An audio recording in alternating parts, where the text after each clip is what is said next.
Good afternoon, everybody. So, Biohacking 2.0. This has been a new initiative for us. We started in 2019 in India. And the purpose was to help people optimize their health, become better versions of themselves. But what actually is biohacking? That was the question. So, many of you here may be involved with optimizing your health in various different ways. Fitness, yoga, meditation, and various different ways. We started our journey through fitness and gyms, and what we realized very quickly was that there are many modern day problems that people face which holds them back from getting the results that they actually want. Also, with the dynamics that change year on year through work, stress, and various other issues that we face, including convenience, the results that people want slow down somewhat. So that was the reason why we wanted to bring biohacking to India and create a platform where people can use a resource which is trusted to be able to find ways of optimizing very quickly. So, the evolution of biohacking. Well, biohacking has been around for centuries. The official word for it is health optimization. Biohacking started with ancient practices, our ancestors, and what we're doing nowadays is we're trying to copy what our ancestors had been, the way our ancestors had been living, such as circadian rhythm, our sleep patterns. Nowadays we have so many modern day technologies that affect our sleep pattern. For example, mobile phones, screens, Wi-Fi, and various other modalities. And I'll be the first to say that, you know, we probably couldn't live without most of those. Would you agree? Yes? No? You don't have to. But ultimately what ends up happening is we get so used to these modern day modalities that we forget and we don't realize how it affects our health. And so when we compare our ancestors, most of them lived a very basic and simple lifestyle and a very long lifestyle, a very long life. You know, living above 80, 90 years old with our great-grandparents was a normal thing, right? But now when you reach 70, 75, most people feel that they've had a good innings. So, traditional biohacks, they included Ayurveda, yoga, meditation, and what we've now realized is that most of these things are repackaged and sold back to us with science-backed evidence that it works, so we believe it. And ultimately, what biohacking does is it actually helps you to understand what might work for you based on your lifestyle. The challenges that we all faced, as I mentioned, was high levels of stress, and also in India more specifically, we were in Delhi. Most people in Delhi are suffering from the pollution, and it's like smoking 40 to 50 cigarettes a day. So even if you live a very healthy lifestyle, you're making all the right choices, how do you mitigate some of that damage that you're doing to yourself? Through just breathing air. Most of us don't think about that. And what I notice is that most people stay indoors, they've got air conditioning on in the car, they've got air conditioning on in their houses. If you're living in a hotel, then you've got risk of mold toxicity, for example. But how do you combat that? And ultimately, most people realize once they actually have illnesses, and sometimes chronic illnesses. So we have a choice right now to change some of the habits that we have on a daily basis, so that instead of curing an illness, we can possibly prevent those illnesses. And in the same way, I respect all the doctors in the country. Of course, they cure illnesses. But I also respect all those professionals who are involved in the health space, whether it be a personal trainer, a nutritionist, yoga teachers. And the reason for that is because doctors treat an illness, but all of these professionals, they help prevent those illnesses.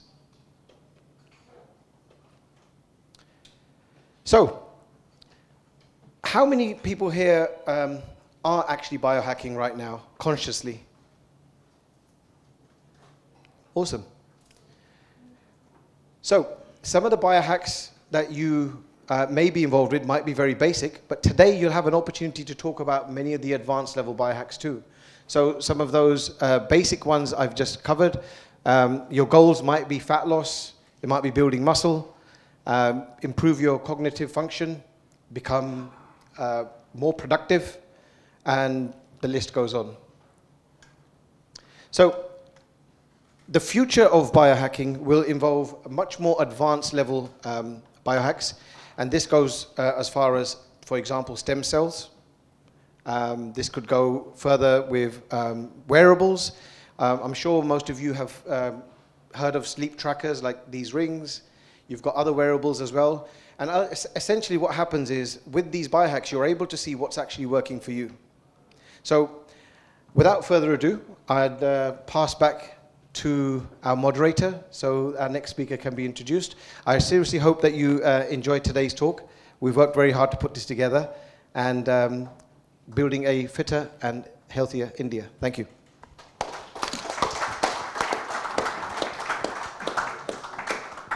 Hi again, everyone. Next, I would like to introduce Kris. Kris is a celebrity coach and biohacker. He has transformed the fitness journeys of celebrities like Hrithik Roshan, Arjun Kapoor, John Abraham, Vicky Kaushal, just to name a few. Kris has over 250 million downloads worldwide of his transformation series through global platforms. With practical wisdom and a transformative approach, Kris imparts valuable insights, bridging the gap between science and personalized wellness. Welcome, Kris. Thank you very much. Appreciate it.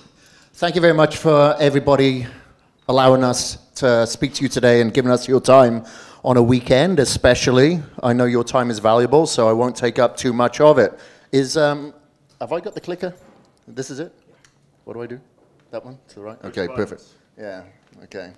All right, so further from what Jag was mentioning in regards to biohacking, I'm sure if you ask myself, Jag, Ben, you're going to get a different answer. What is biohacking? Well, it's hacking our biology. Our biology is designed to be very lazy, though. That's the unfortunate thing. So if we're lazy and we're being marketed to, and life is getting easier for us, we're getting sicker. You'd think we'd be getting healthier, because now we can sit at home, watch Netflix, we can have Uber Eats, we can order from Amazon. Life is becoming very cushy, very easy, but we're getting sicker. This is the first generation that will have a shorter lifespan than ours, which is insane, especially when you consider the technology that is available to us. But maybe that technology is sometimes using us and we're not using it, okay? So let's say our biology is designed to be lazy because, you know, we understand that we've gone through feast, we've gone through famine, we have to protect our internal organs with a little bit of extra fat, layers of fat for some, and then if we have convenience packaged everywhere that we go, and we're not getting in our steps, we're not getting in any exercise, and now even when we do eat out at a restaurant, a lot of the time, the food that we're having cooked is no longer cooked in, say, ghee, it's cooked in refined vegetable oils, which is rancid and making us sicker and sicker. What do? Where do we turn to? Fortunately, there's a lot of education out there now. You've got podcasts. Ben has got a very popular podcast. You have books. We have a lot of information that's coming out, and as Jag mentioned, we have technology. We have these wearables, which allows us to be accountable. A lot of people come to myself or Ben, they want the information, but they want accountability. They want someone there to hold their hands and say, yes, you're doing this right, you're doing it wrong, why did you do that? Call them out and put them in their place. You know, sometimes we are still like students. We need to be told off every now and again, or be like our parents, where our parents told us off to get things done. And that's okay. Keeps us in a job, doesn't it?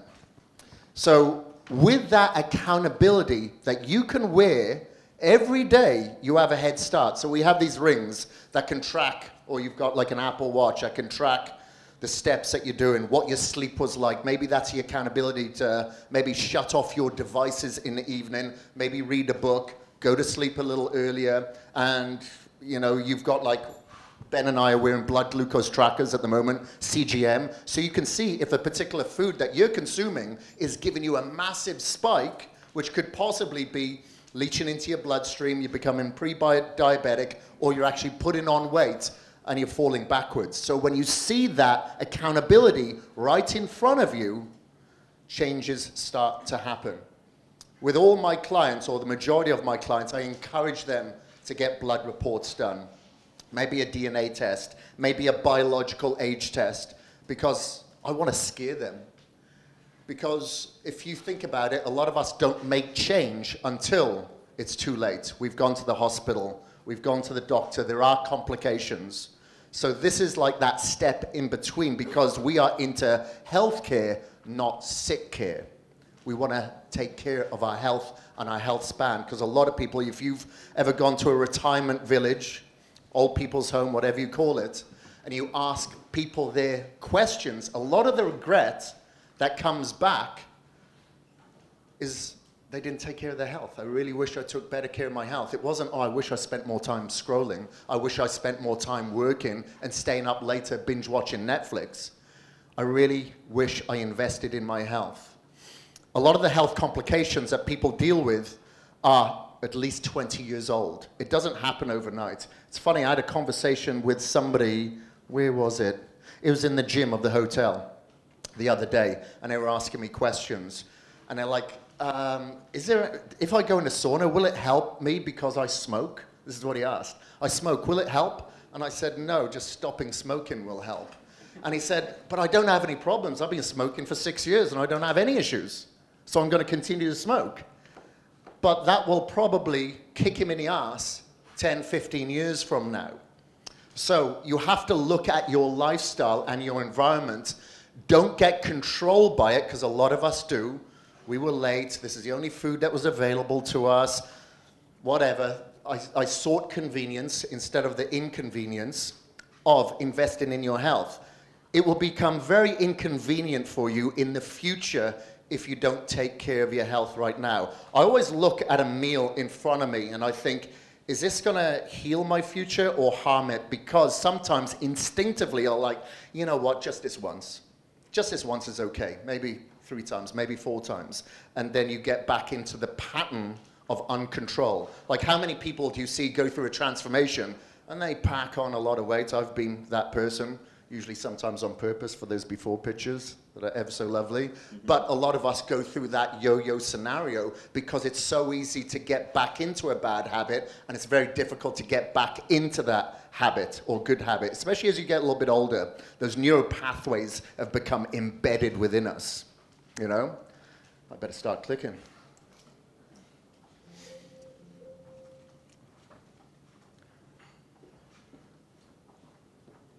Okay, so chaos.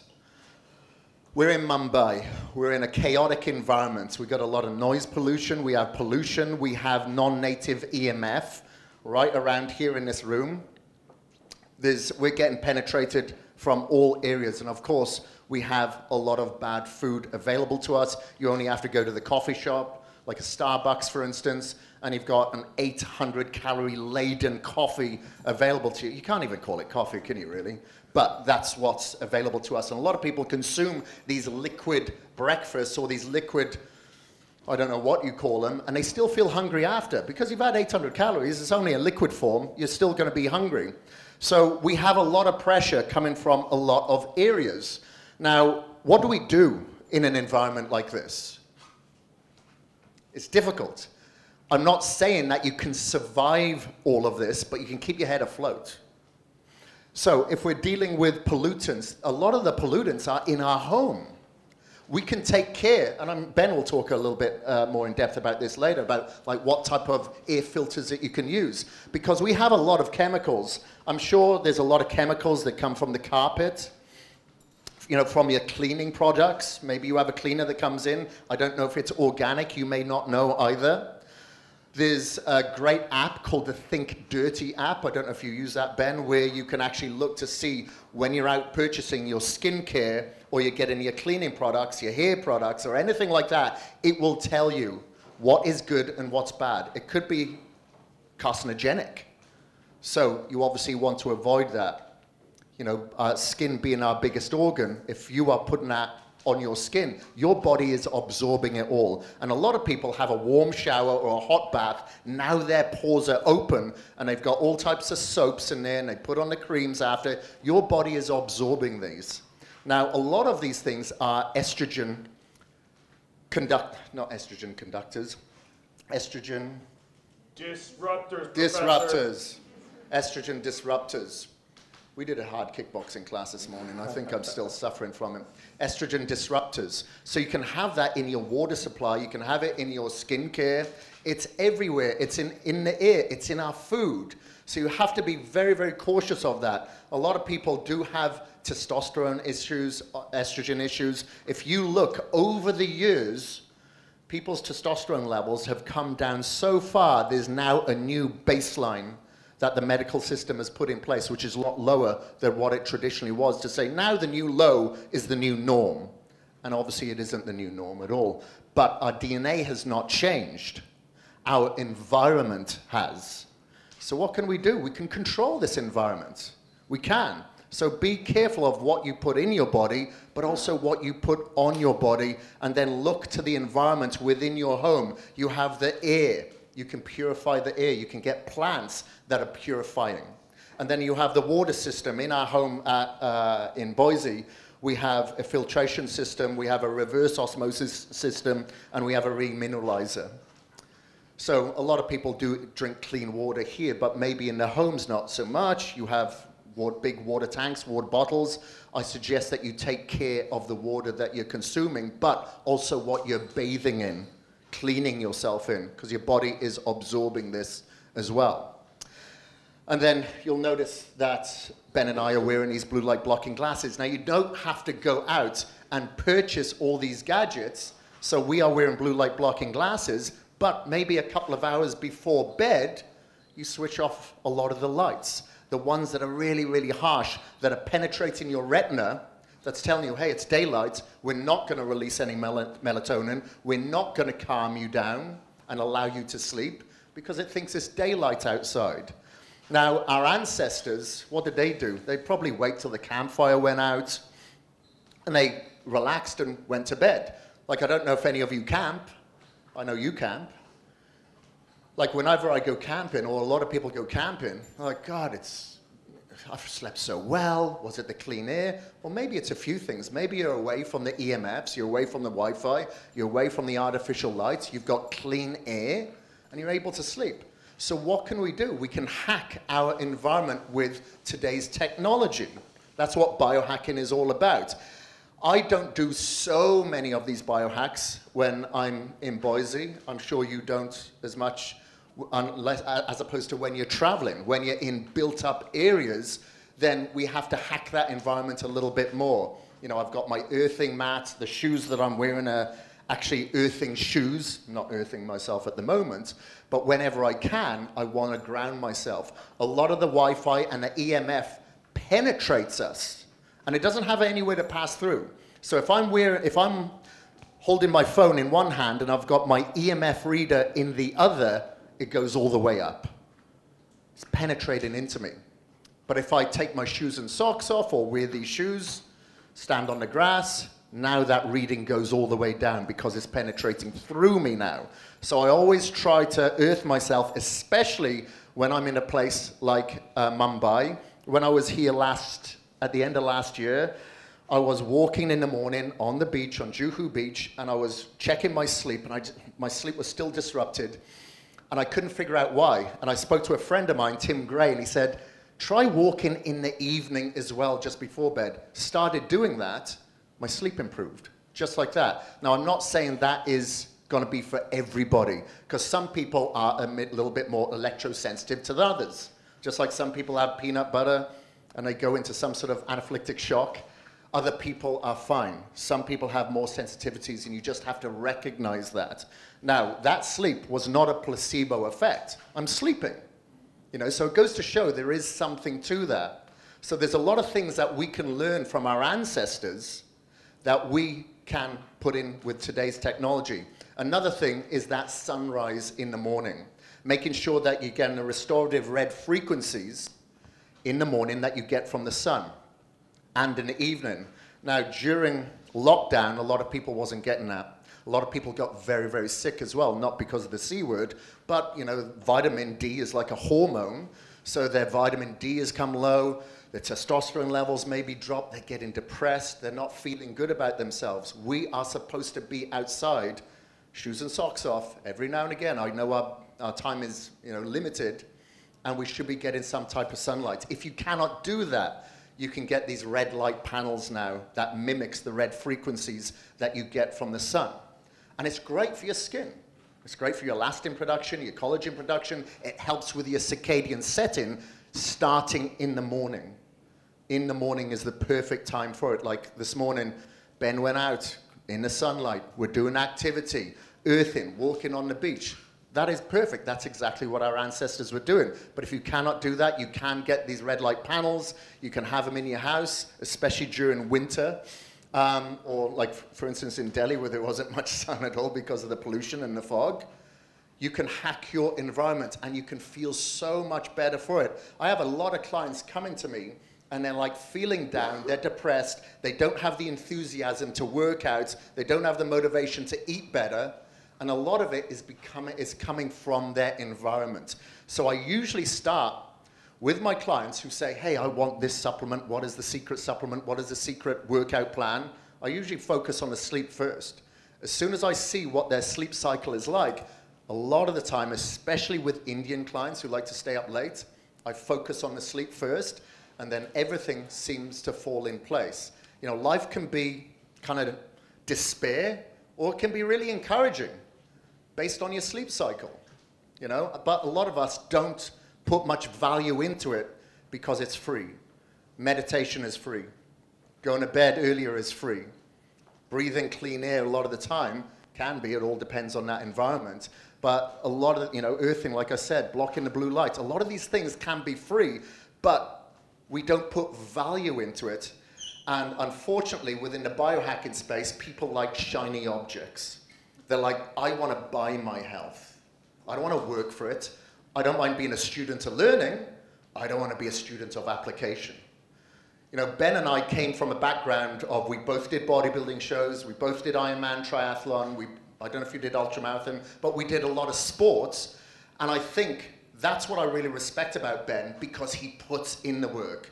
Like, this guy doesn't stand still. This is the most I've seen him stood still, and he must be going absolutely mad right now on this stage. They made me sit here. Okay, well, Yeah. soon I'll pass you the baton and you can I'm doing my sprint. soleus push-ups. We'll do the relay shortly, Yeah. mate. So, you know, whenever we go anywhere, like if we're in an office, he's limbering up, he's moving around. If he's on the phone, he's walking. He's getting those steps in. If he's doing his podcast, a lot of the time he's on his treadmill desk. And it's very important that we don't just allocate our time, okay, we've gone to the gym for 45 minutes, that's it, I'm done for the day. Do you think our ancestors did that? They didn't have CrossFit boxes or gyms that they were attending to, but they were moving. They were doing a lot of manual labor. So whenever you can, park the car a little bit further away. Take the stairs instead of the elevator. If you are staying in a hotel, make sure you take your phone with you before you go into the fire escape, because believe me, I've locked myself in there a couple of times. But it's a great form of movement. Just getting in those steps throughout the day will really ward off a lot of disease in the future. There is a strong association with squat strength and grip strength with longevity. Like you always hear of people as they get a little bit older, they get into their 80s, they lose their balance, they break a hip, and then a few months later they die. It's very unfortunate.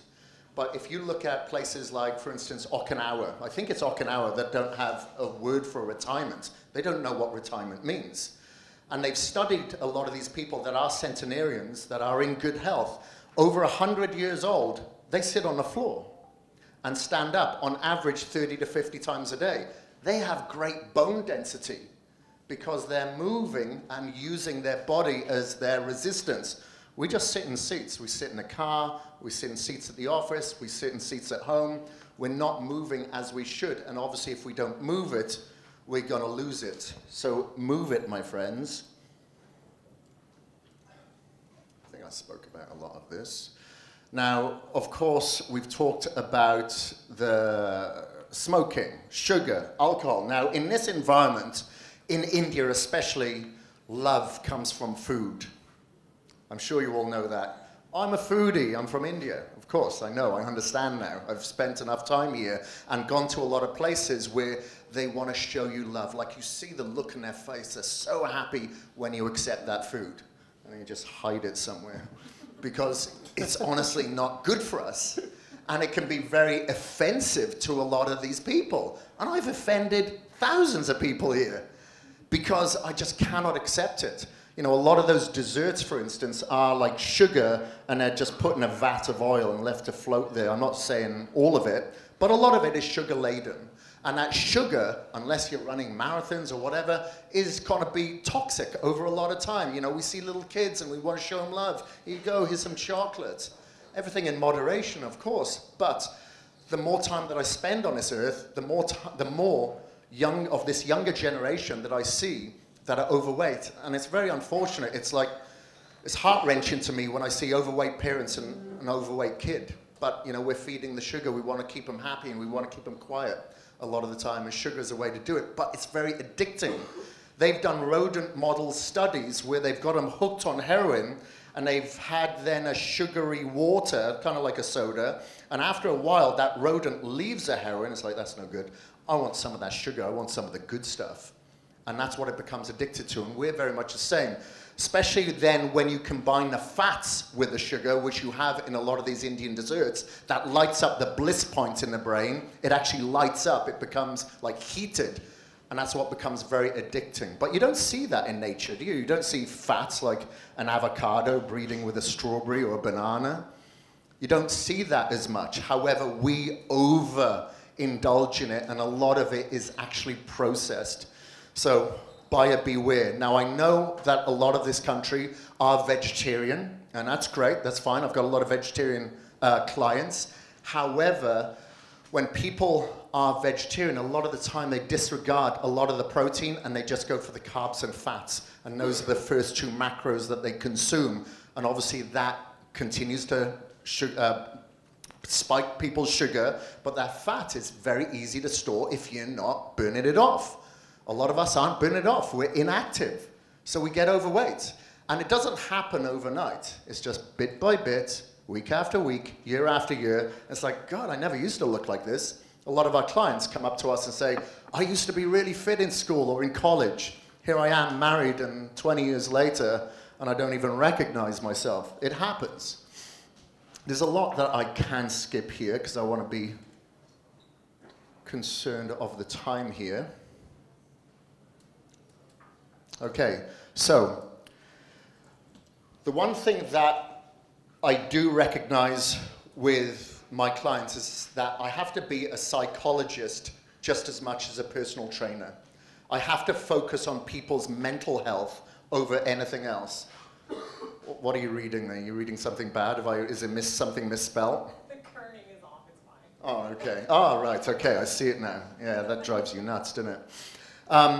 But if we're not stable mentally, if we don't feel good about ourselves, we're not really going to have the enthusiasm to take care of ourselves physically. These are not separate. These are both intertwined together, okay? A lot of, you hear people say, God, I really wish I had the motivation. Well, that's talking as if you're a separate entity. You are this. You can be whatever you want to be in that moment if you decide to spend more time being in the present moment, because we stress and worry about the future, we're anxious about the past, so we're just dopamine, trying to move on to the next thing, especially if you're a high achiever, and you're not taking time to release that oxytocin and serotonin and being in the moment. It's very important that all of us take micro breaks. We don't have to be working all the time to satisfy the man. It's like every 90 minutes or so, if I'm focusing on a project, I try not to be distracted or allow myself to be distracted, because again, that's just another bad habit. what I'll do a lot of the time is I'll pick up a book. Many people do not read these days as compared to years past. Publications, magazines are closing because we've just trained ourselves to be distracted. So a lot of people read a couple of pages and go, okay, that's enough. I'm bored. Give me the next book or give me the next thing. I'll just pick up the phone and get distracted and get that dopamine fix. That dopamine release constantly is making us depressed. When you're depleted of it, you're going to be looking for more, looking for more, looking for more. And again, you're not in the present until it's too late. So I always like to focus on people's brain health, but it does come from your gut health as well. We are more gut bacteria than we are DNA. So every time that you put something in your mouth, are you actually feeding and flourishing this gut microbiome, our opportunist flora? Or are you creating an inflammatory response, which could lead to something like leaky gut that takes a lot of these toxins through the gut lining into our bloodstream, and now we get sick? And now we're seeing more and more evidence that these constant inflammatory responders can lead to chemical imbalances in the brain. So that happiness should be, a lot of the time, coming from that food. And that's not fun food.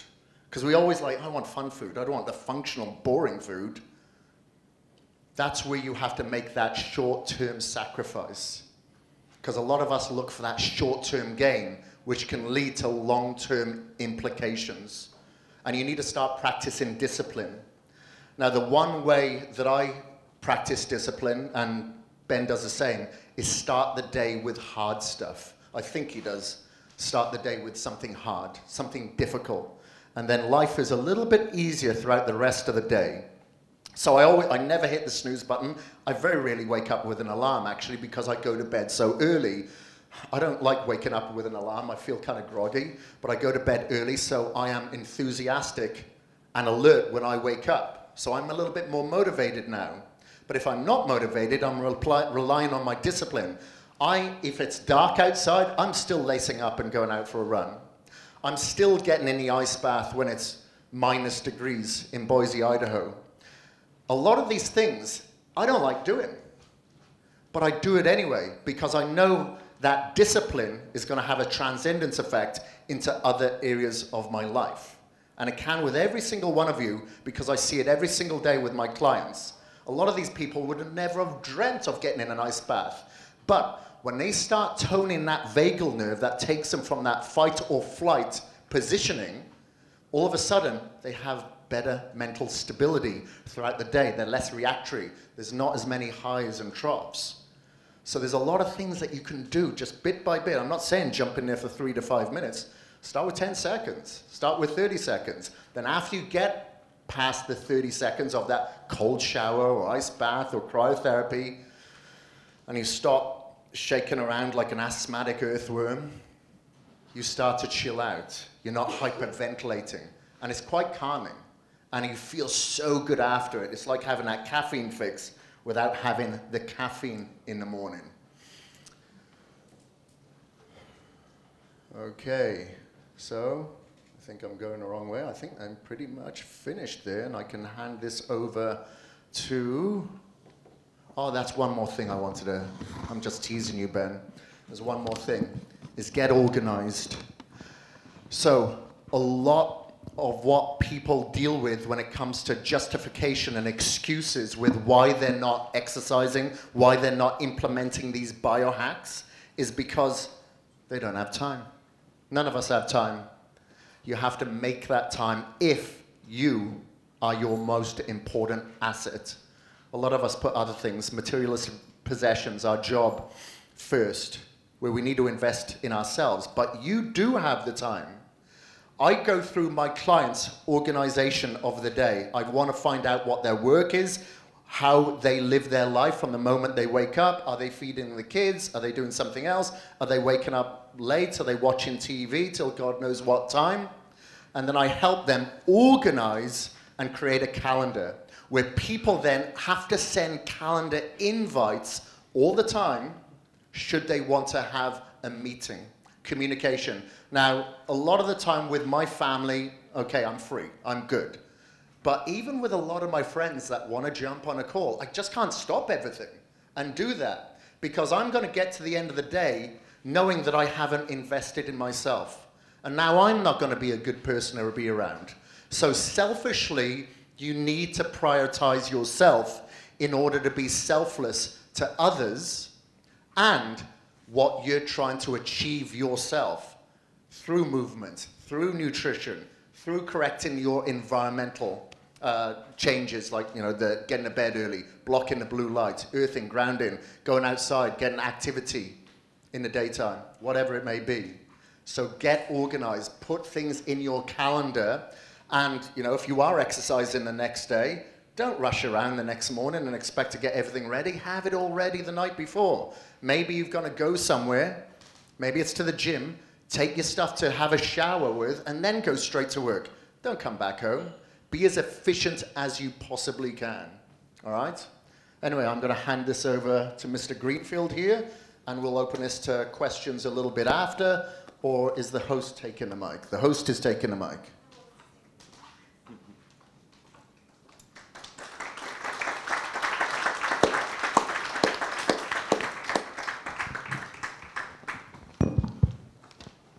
Thank you so much for that, Kris. Now I'd like to formally introduce Ben Greenfield, a world-renowned biohacker, nutritionist, physiologist, fitness coach, competitive athlete, and New York Times best-selling author, who is here to reshape the way we approach wellness. With extensive knowledge and expertise, Ben shares profound insights into the world of biohacking, offering a glimpse into the future of health and fitness. Welcome, Ben. Thank you, thank you. And Kris, you're right. I can't sit still, and now neither can you all. Everybody go ahead and stand up. Stand up, stand up, stand up. I know you probably didn't expect you to come here and exercise. Everybody just start shaking your body. I love to do this in the morning. Get the blood flowing, get the poop going, take a big breath in, and hum as you exhale. Get that nitric oxide going as you hum. Big breath in. Opens up all the vessels. It's like Viagra for your whole body. Don't worry, ladies. Viagra is good for you, too. Let's do just a few more. Breathe in. It's good to move. You just learned that. One more time. Breathe in. Now we can turn on the left and right hemispheres of the brain. I'm going to turn the camera people crazy when I'm wandering out of the video here. This is going to be horrible. But I want you to bring your hands up above your head and touch your right knee towards your left elbow and your left knee towards your right elbow. I'm going to rip my jeans. Maybe a few more of you too. And again, right knee. I do this one in the morning too to wake up the brain. Right to left, left to right, right to left, left to right. One more. Right to left, left to right. And now burpees.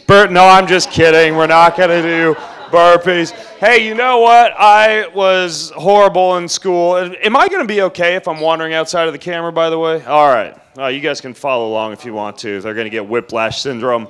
What's that? I'm not what? I'm not allowed? I have to stay within my boundary. None of you can ask questions then, or we will need a mic runner. Because I was horrible in school. I'm a Luddite. I didn't make a presentation. I want to know what you want to know. And so Kris did a fantastic job filling you in on the basics of biohacking, protecting your body, upgrading your body, managing your stress. But I want to know what questions you have. Even though we're going to do Q&A after this, I would love to hear a little popcorn-style topics from you. What is it that you want to know? Why is it that you came here? What is it that's keeping you awake at night, hopefully not blue light and EMF, that you want to solve? Go ahead. Anybody can go. I can listen to 10 different conversations at a time at a cocktail party. So, well, what is it that you guys want to know? Tell me. Go ahead. Pipe up. Everybody. No, you don't have to raise your hand. Just say stuff. Like, how do I take care of my children? Because they're like 3 and 4, and you painted a fairly, it's the honest. Thank you. It's exactly what is happening today. But as a father, I have a 3 and a 4-year-old. I'm pretty scared, right? So Yeah. are there, I'm not saying that I have to like put them in a cold shower and things like that. You can. The social I worker can. might show up at your door. But yeah, I mean, Yeah, that's one of the yeah, topics. and that's a great question because obviously the kids are the future, and the way that we raise our kids is the way that the world's going to work, 20, 30, 40 years from now. And you do not want to force things on your children. I'm very cognizant of this. What are we raising our hands about? We good? Okay. So I don't want to force things on my kids. I don't want to make my kids resent whatever, getting in a cold bath, working out, eating the cereal that's got like the stupid boring cover on it that tastes like stale cardboard rather than the sweet stuff that they all crave. And the very, very best thing that you can do, and how many of you in here are a parent? How many of you in here plan on someday being a parent or have cousins or nieces or nephews or other children that you influence? Right? Many of us have a young human in our lives who we can influence positively, but you can't tell them what to do. Right? You can't, everybody knows that. Your kid gets to a certain stage where you'll create resentment and they'll paradoxically start doing the opposite of what you tell them to do much of the time. So I show my children an example. Right? Dad's going out to the gym. I'm writing what I'm doing on the whiteboard. You can come with me. You can pop out there later on after you're done with your homework and see what Dad did and come with me. Hey, Dad's taking a cold shower. Dad's going in the sauna. Want to come in there and breathe with me? There's no marching orders. There's actually no rules in our house at all. There's no rules about gluten. There's no rules about vegetable oil. There's no rules about exercise. There's no screen time rules. There's nothing. All Mom and I do is live the very best life we can as much as we know how, and then let our kids watch and emulate us. And furthermore, in our house, we try to make it a place where there aren't a lot of unhealthy options, right? When we go grocery shopping, we don't have the stuff in the pantry that the kids want. And many of the people who I talk to about this, they'll get stuff for themselves and hide it in the pantry or hide it in the refrigerator because they're not being the example of what they want their kids to become. So the very best thing you can do is put lots of fun toys and obstacle courses and playgrounds in your backyard and hang from steps and stairs and have kettlebells around the house and turn your home into a jungle gym and have 100 different games in the closet that you take out and play during dinner and make the home a place where kids want to move because it's fun. They want to play games instead of being on their smartphone because that's the time that they get to spend with you, and every human being craves to be seen and loved and heard. And if you're with them during that time, they're less likely to go get on the device or excuse themselves early from the dinner table so they can go to their room and watch television. But it's a combination of setting an example for your child and then also making your home and their environment a place where they can be active and healthy. And this is something that's a psychological shift for many people. When you take your phone out 5 times at the dinner table to just check for that one email or that one text message because it's important and Dad's got to check something out or Mom has this one thing or I need to pull this up, your kids see that. And think about this, you're not just raising your children, you're raising your children's children. So you taking out the phone 5 times at dinner is what your grandchildren and your great-grandchildren and your great-great-grandchildren are going to be doing because your children are going to learn that from you. So the very best thing that you can do is be the person who you want your child to be, make it fun for them, be an example, and that's the best advice I can give you. And my kids, by the way, are 15 years old. They might be 18 and wind up in prison. I'm not a proven model of a parent, but I'm just telling you what we do in our house, and hopefully that helps. So, what else do you guys want to know? Yeah, we got a question over here. What's your name? Yeah, hi, my name is Gajendra. I am so bad at pronouncing names, but that's okay. I'm just going to call you D, Mr. D. G. G. See? I'd like to thank Jug and Kris for getting you to India, first of all. It's rare that we get good guys in India for education. Kris has been very instrumental in getting the best guys now with Jug I'm glad they fooled you. Yeah. My question is, to what extent would you biohack? Because I've been listening to your podcast where you've been talking to some other people where they have went to an extent where they're taking ozone in their prostate. Mm-hmm. And to what extent? Because for someone like me who has learned under the best coaches in the world, including one, Mr. Neil Hill, which Kris learned from, I like to experiment even before recommending it to any of my clients. Yes. So anything Yeah. that I want to recommend, I want to first experiment on myself. So starting with the free biohacks that you already mentioned and Kris mentioned, to what extent would you go as a teacher or as a student yourself?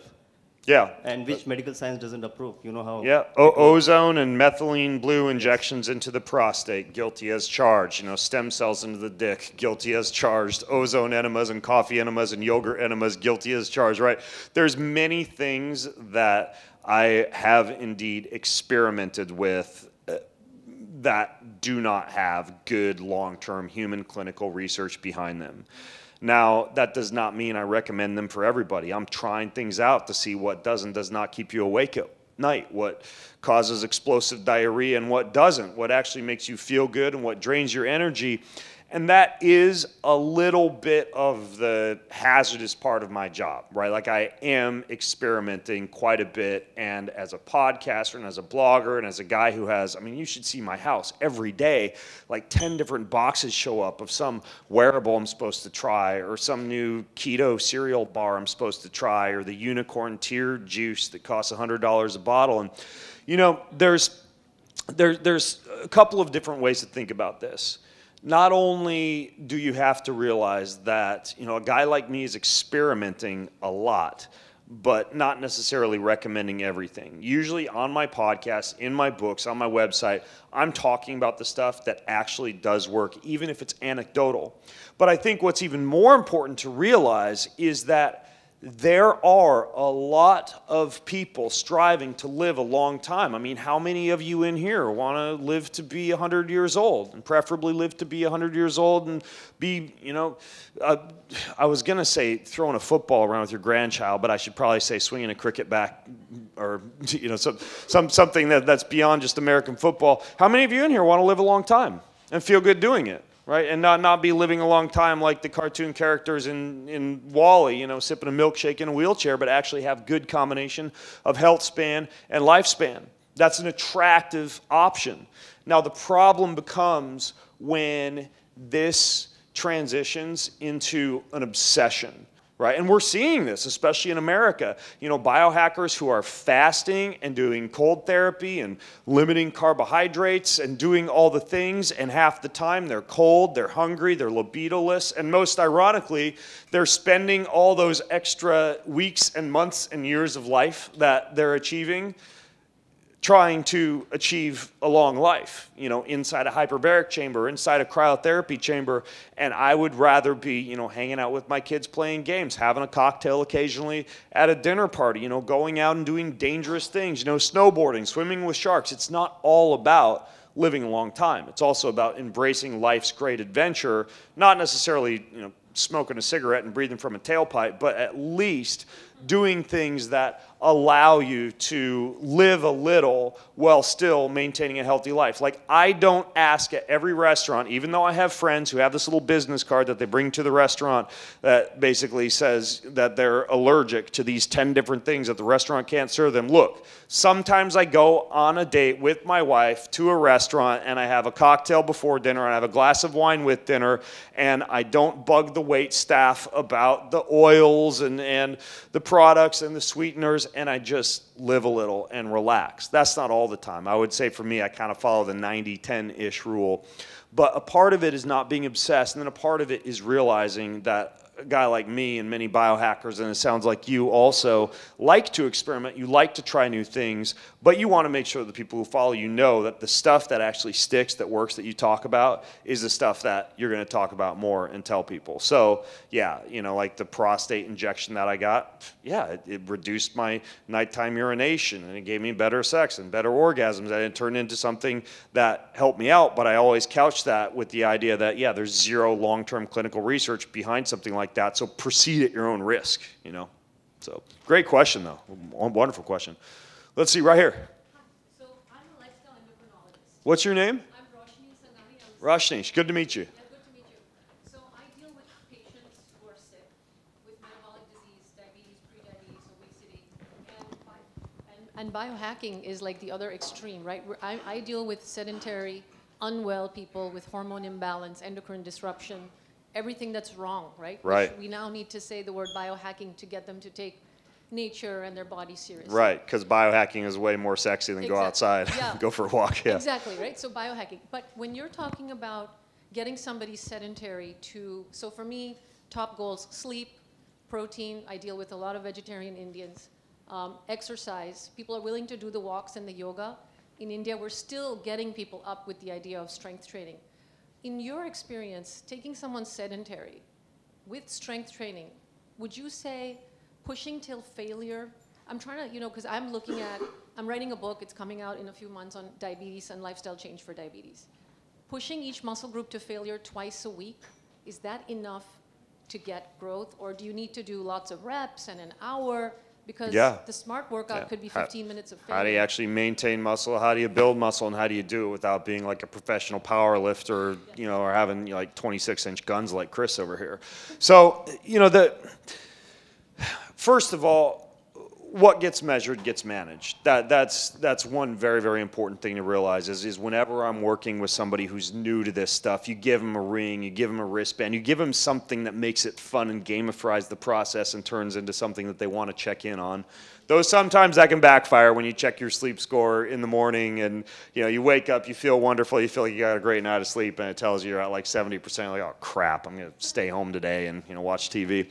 So as far as weight training goes, probably, we're going to get a little bit nitty-gritty science. Sorry, you guys, but there's a researcher who's probably the foremost researcher in the U.S. named Brad Schoenfeld, and he's actually looked into this a lot. Like, how do you actually maintain or build muscle? Do you have to lift heavy?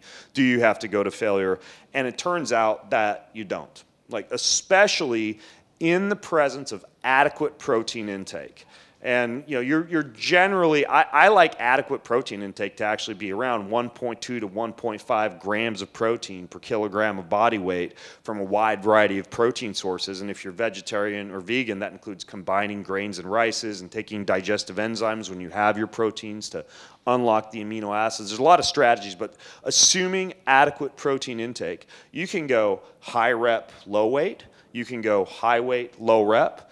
I did a brief mini workout in my hotel room today because I was too lazy to go downstairs and I was in a hurry. And I did push-ups, I did lunges, I did air squats, and I did some dips next to the coffee table. I worked out for about 15 minutes in my hotel room. And yeah, I did the crazy kickboxing workout with Kris, and I went for a walk on the beach. But even something like that is enough to actually maintain muscle. My father, he sadly is dealing with a battle against cancer right now. And one of the things that he realized that he needed to start doing is exercising more. And I gave him the very simple New York Times 7-minute workout, right? And I'm a freaking like personal trainer and help all these people and know all the science. And I gave my dad this tiny little 7-minute workout that's push-ups and dips and squats and some jumping jacks. And you can Google New York Times 7-minute workout. It's 30 seconds on, 15 seconds off, one time through, and that's it. And even simple steps like that can help, especially when you consider that the obese and overweight population tends to build muscle in response to that just because they're pushing against a heavier weight. Yeah. So it doesn't matter. You do not have to go to failure. And the final thing to think about is that if you are, there's a distinction that they talk about in exercise literature called trained versus untrained. And a trained population, people who do, how many of you in here lift weights or hit the gym occasionally? Yeah, all those buff arms go up. So the trained population does have to push themselves hard. Like I personally have done enough weight training to where I actually do have to go to failure. Like that last push-up has to be really hard, pushing yourself up off the ground because I'm trained. An untrained individual, it becomes all the more true that you don't have to go to failure. So great question. Yes, let's go right here. And then you. You guys already mentioned the glasses and the shoes that Kris was wearing. Yeah. But I see a bunch of other apparatus. Like that's not a Yeah, you don't even know what kind of EMF blocking underwear I'm wearing and the grounding and earthing socks. I was just wondering if you guys could share with us what are some of the other gadgets that are currently on you or in your phones? Maybe the oh my goodness. Radical ones. What's your name? Arman. Okay, let me tell you about my hotel room back at the JW Marriott. Because it was quite fun, wasn't it, Jay? Going through the Delhi airport with me. And they wanted to know about all the things. I literally was putting like vibrating devices on the security staff, showing them how a massage gun turned on, demonstrating to them the red lights were not going to be a hazard on the airplane. So for example, just in my travel bag alone, a few things that I like. I have a little Apollo wristband. It's called an Apollo, and it vibrates with this mild haptic sensation that can lull you to sleep at night, that will detect movement and then lull you back to sleep if you wake up during the night. You can wear it at social events for more of a social mood. You can wear it for focus. You can wear it for energy. You can schedule it to go on at certain times during the day. That's one thing that's back in my travel bag. I'm only going to name what I have here with me because these are easy things to travel with and usually more affordable. I have another thing called a sensate. Chris mentioned the vagus nerve, which is this nerve that's a cranial nerve that snakes throughout your entire body and innervates your gut and your heart. And he used the term toning your vagal nerve, which is great for balancing your nervous system, the fight or flight and the rest and digest branches of your nervous system. And it turns out that if you vibrate right around your sternum, this hard bone in the center of your chest, you can stimulate that vagus nerve specifically into a state of relaxation. So I have this other thing called a sensate, and it'll turn on for about 20 to 30 minutes, and the vibrations correlate to sounds that it plays through an app on your phone. This morning I woke up at about 4:30 and I didn't feel like getting up at 4:30. I wanted to stay in bed till about 5 so I could snag an extra half hour of sleep. So I took my Sensate and I put it on it has a function called Dawn that kind of takes you from this deep sleep state into gradually getting ready for the day. And I just laid there and played a Sensate. There's another one called the Kineon. Jag was using this a little bit. I had it wrapped around Chris's neck, if you saw his Instagram story the other day. And it's a portable red light device that you could put around a foot, like I did today after kickboxing. You put it around some knees, like I do in the morning, to warm my beat-up knees from years of triathlon with. You can put it around your neck to irradiate your blood with red light therapy that's really good for your mitochondria and for energy production. And so I travel with that. Another example would be an earthing mat or a grounding mat that you can unwrap and unroll and put on the bed. And Chris was talking about wearing his earthing and grounding shoes. And there are companies like Ultimate Longevity or anti-aging systems that have these earthing mats that you can actually roll out and travel with. Those are just a few examples. From a nutrition standpoint, I always have a little bit of good stevia I can add to bottled water to make it taste fantastic. You tried it today, Chris. It wasn't half bad, huh? It'll turn like the average sparkling water into like a vanilla cream soda, right, to satiate your appetite. And then, I have chlorella and spirulina to cleanse the blood, and I travel with a little bit of NAD to help me wake up in the morning and to repair my cells. So those are just a few examples, though. So I have portable red light therapy. I have things to stimulate the vagus nerve, haptic sensation, something to ground and earth. In my opinion, probably the top 4 biohacks, if we were going to use Chris's example of borrowing what our ancestors would have done in a primal scenario to replicate that with technology in a modern scenario, would be cold, which I don't actually have to travel with anything with, because, for example, they got the cold tub at the JW Marriott, and I've been getting in that. You can have a cold shower, and if the water's not cold enough, you can get the ice bucket from the hotel room and hang it from the shower and get icy cold water down around your body. So I don't have to travel with anything cold. Heat, that's either a sauna or else wearing extra clothes to the gym or just getting a good sweat on in a hot gym. Grounding and earthing, achieved either via grounding shoes or walking outside barefoot or using the grounding or earthing mat that I talked about. And then the last one would be light, right? Traveling with blue light blocking glasses or red light therapy devices. Or the last thing I should tell you about that's in my bag is it's something that makes blue light in the morning. It's called an AYO, A-Y-O. And I can flip open these glasses and they simulate the bluish green spectrum of sunlight to jumpstart the body and the circadian rhythm in the morning. And all this stuff fits into a teeny tiny travel bag that only takes you an extra 45 minutes to get through the airport if you happen to run into the intense security at the Delhi airport coming here. But normally, I don't run into any issues traveling with that stuff. I'm just not used to having to take it all out of my bag first, which I didn't do and should have. So, okay. So last funny story. They took me into the female changing tent to strip down buck-ass naked because I also travel with an entire EMF blocking suit. And while I was smart enough to take off the top and the bottom, with shorts on before I went through security. I still had the underwear on, and they freaked out and they couldn't figure it out, and I think they thought I had a bomb shoved up my you-know-what. And so they took me down, they stripped me down, they went all over my crack back there, and then they took the underwear and they just played with it for about 5 minutes trying to figure out what the heck this strange fabric was that I was wearing to protect my crotch during travel. So yes, biohacking backfires sometimes. Yeah. I can't use the word massage gun at the airport. No, massage device or percussive device. Yeah, the little massage gun, you definitely take that out too. But that's a fantastic thing to travel with as well, like a little massage gun for sore muscles. And then also, if you have traveler's constipation, you simply use the massage gun and travel the path of the large intestine a few times, and you know that come out with the shaking we did earlier, and you poop like a baby. So there you have it. Yes, right here. My name is Anand. First of all, thank you so much for the discussion today. My question is, if your goal is or what you're going after is longevity, how should you plan your workout during the week between strength, VO2 max? If your goal is longevity, how do you train? If your goal is longevity, how do you train? Now, several of you in here raised your hand when we were talking about strength training. How many of you in here do cardio? Okay, how many of you in here do cardio and strength training? Okay, how many of you in here do high-intensity cardio, like high-intensity interval training, like a spin class or what they call a Tabata set or something like that? How many of you in here do mobility, like yoga or stretching or foam rolling? Okay, so a lot of you are kind of doing a lot of things because many of you had your hands up for everything that I just mentioned. So, my formal training is in exercise physiology and biomechanics. Exercise physiology being like how does the body actually use and produce energy, and then biomechanics being like how does the body move from a human physics standpoint. So I like to look at your question, how do you exercise for longevity from a physiologist standpoint, meaning what are the different energy systems that you should make sure that you target each week? And there's a few of them. The first is strength, right? We talked about strength. Training with some type of, preferably full body strength training program 2 to 4 times per week.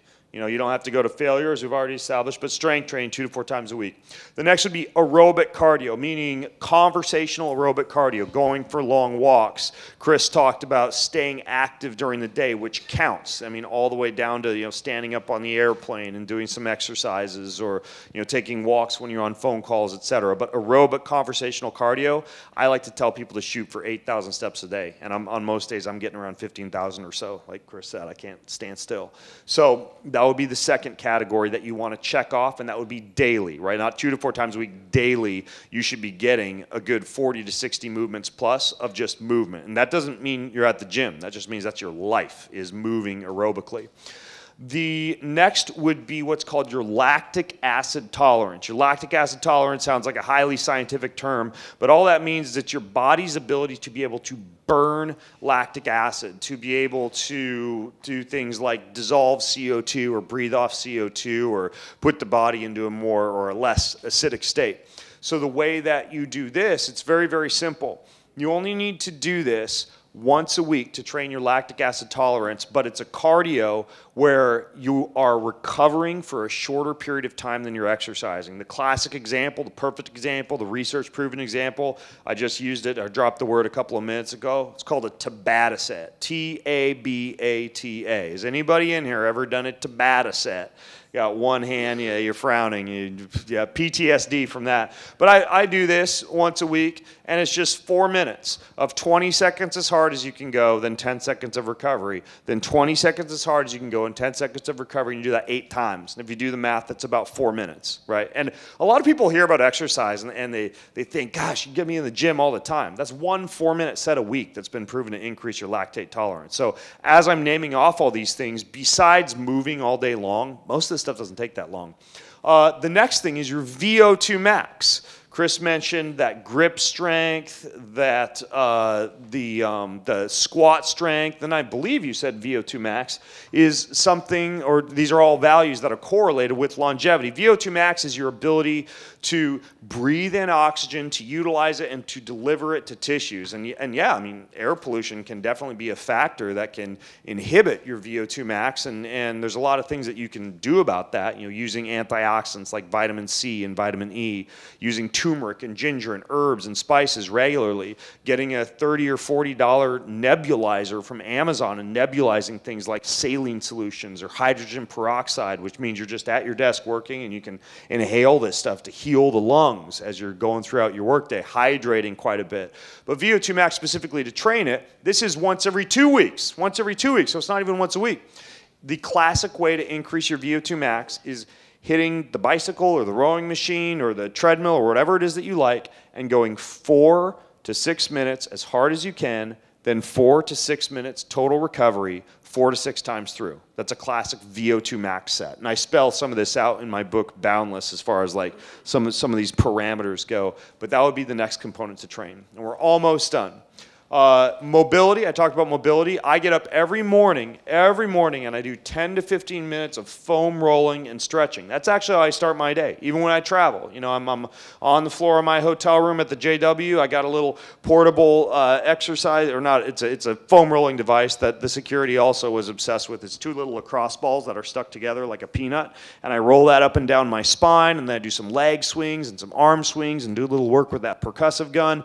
And I figure that every single week I'm getting around 75 to 90 minutes of deep tissue work and stretching, even if I don't get a massage or something like that. So I interviewed a person on my podcast who described this as a young muscle, maintaining young muscle when you're working out all the little adhesions and cross-linking of the fibers by doing deep tissue work. So now we've got strength, we got aerobic cardio, we got lactic acid tolerance, we got VO2 work, and then we have some form of mobility and stretching. And everything else, the icing on the cake, right? The heat and the cold and the earthing and the grounding and the sunlight, like we can put that stuff on like icing on the cake. But that's generally what kind of like the perfect exercise program for longevity would look like. And you don't have to be like a triathlete or a marathoner or a bodybuilder to pull that off. Everything I just described you could do with about maybe 4 to 6 hours per week, actually devoted with dedicated gym time, and the rest is just staying active during the day. So, yeah, great question. How are we doing on time? Oh, we're fine. Okay. Ben, yes, one question. You have a question. Just on the heels of the question that you asked before about the biohacks, what are, after listening to how many biohacks do you actually incorporate in your daily life, I guess, what are, I think I'd have to give you 10 as an option. I was going to say, what are your top 5 biohacks? If you could only do 5 every day for the rest of your life, what would those be? But I will give you 10. Oh, I'm not going to go with 10 because we'd be up here all day long. But what? Yeah, 5's good. But not for the general public. This is just your personal. Oh, my personal. Yes, that you do every day. In well, your life. And you believe it or not, what's your name? Bonnie. Bonnie, cool. Good to meet you, Bonnie.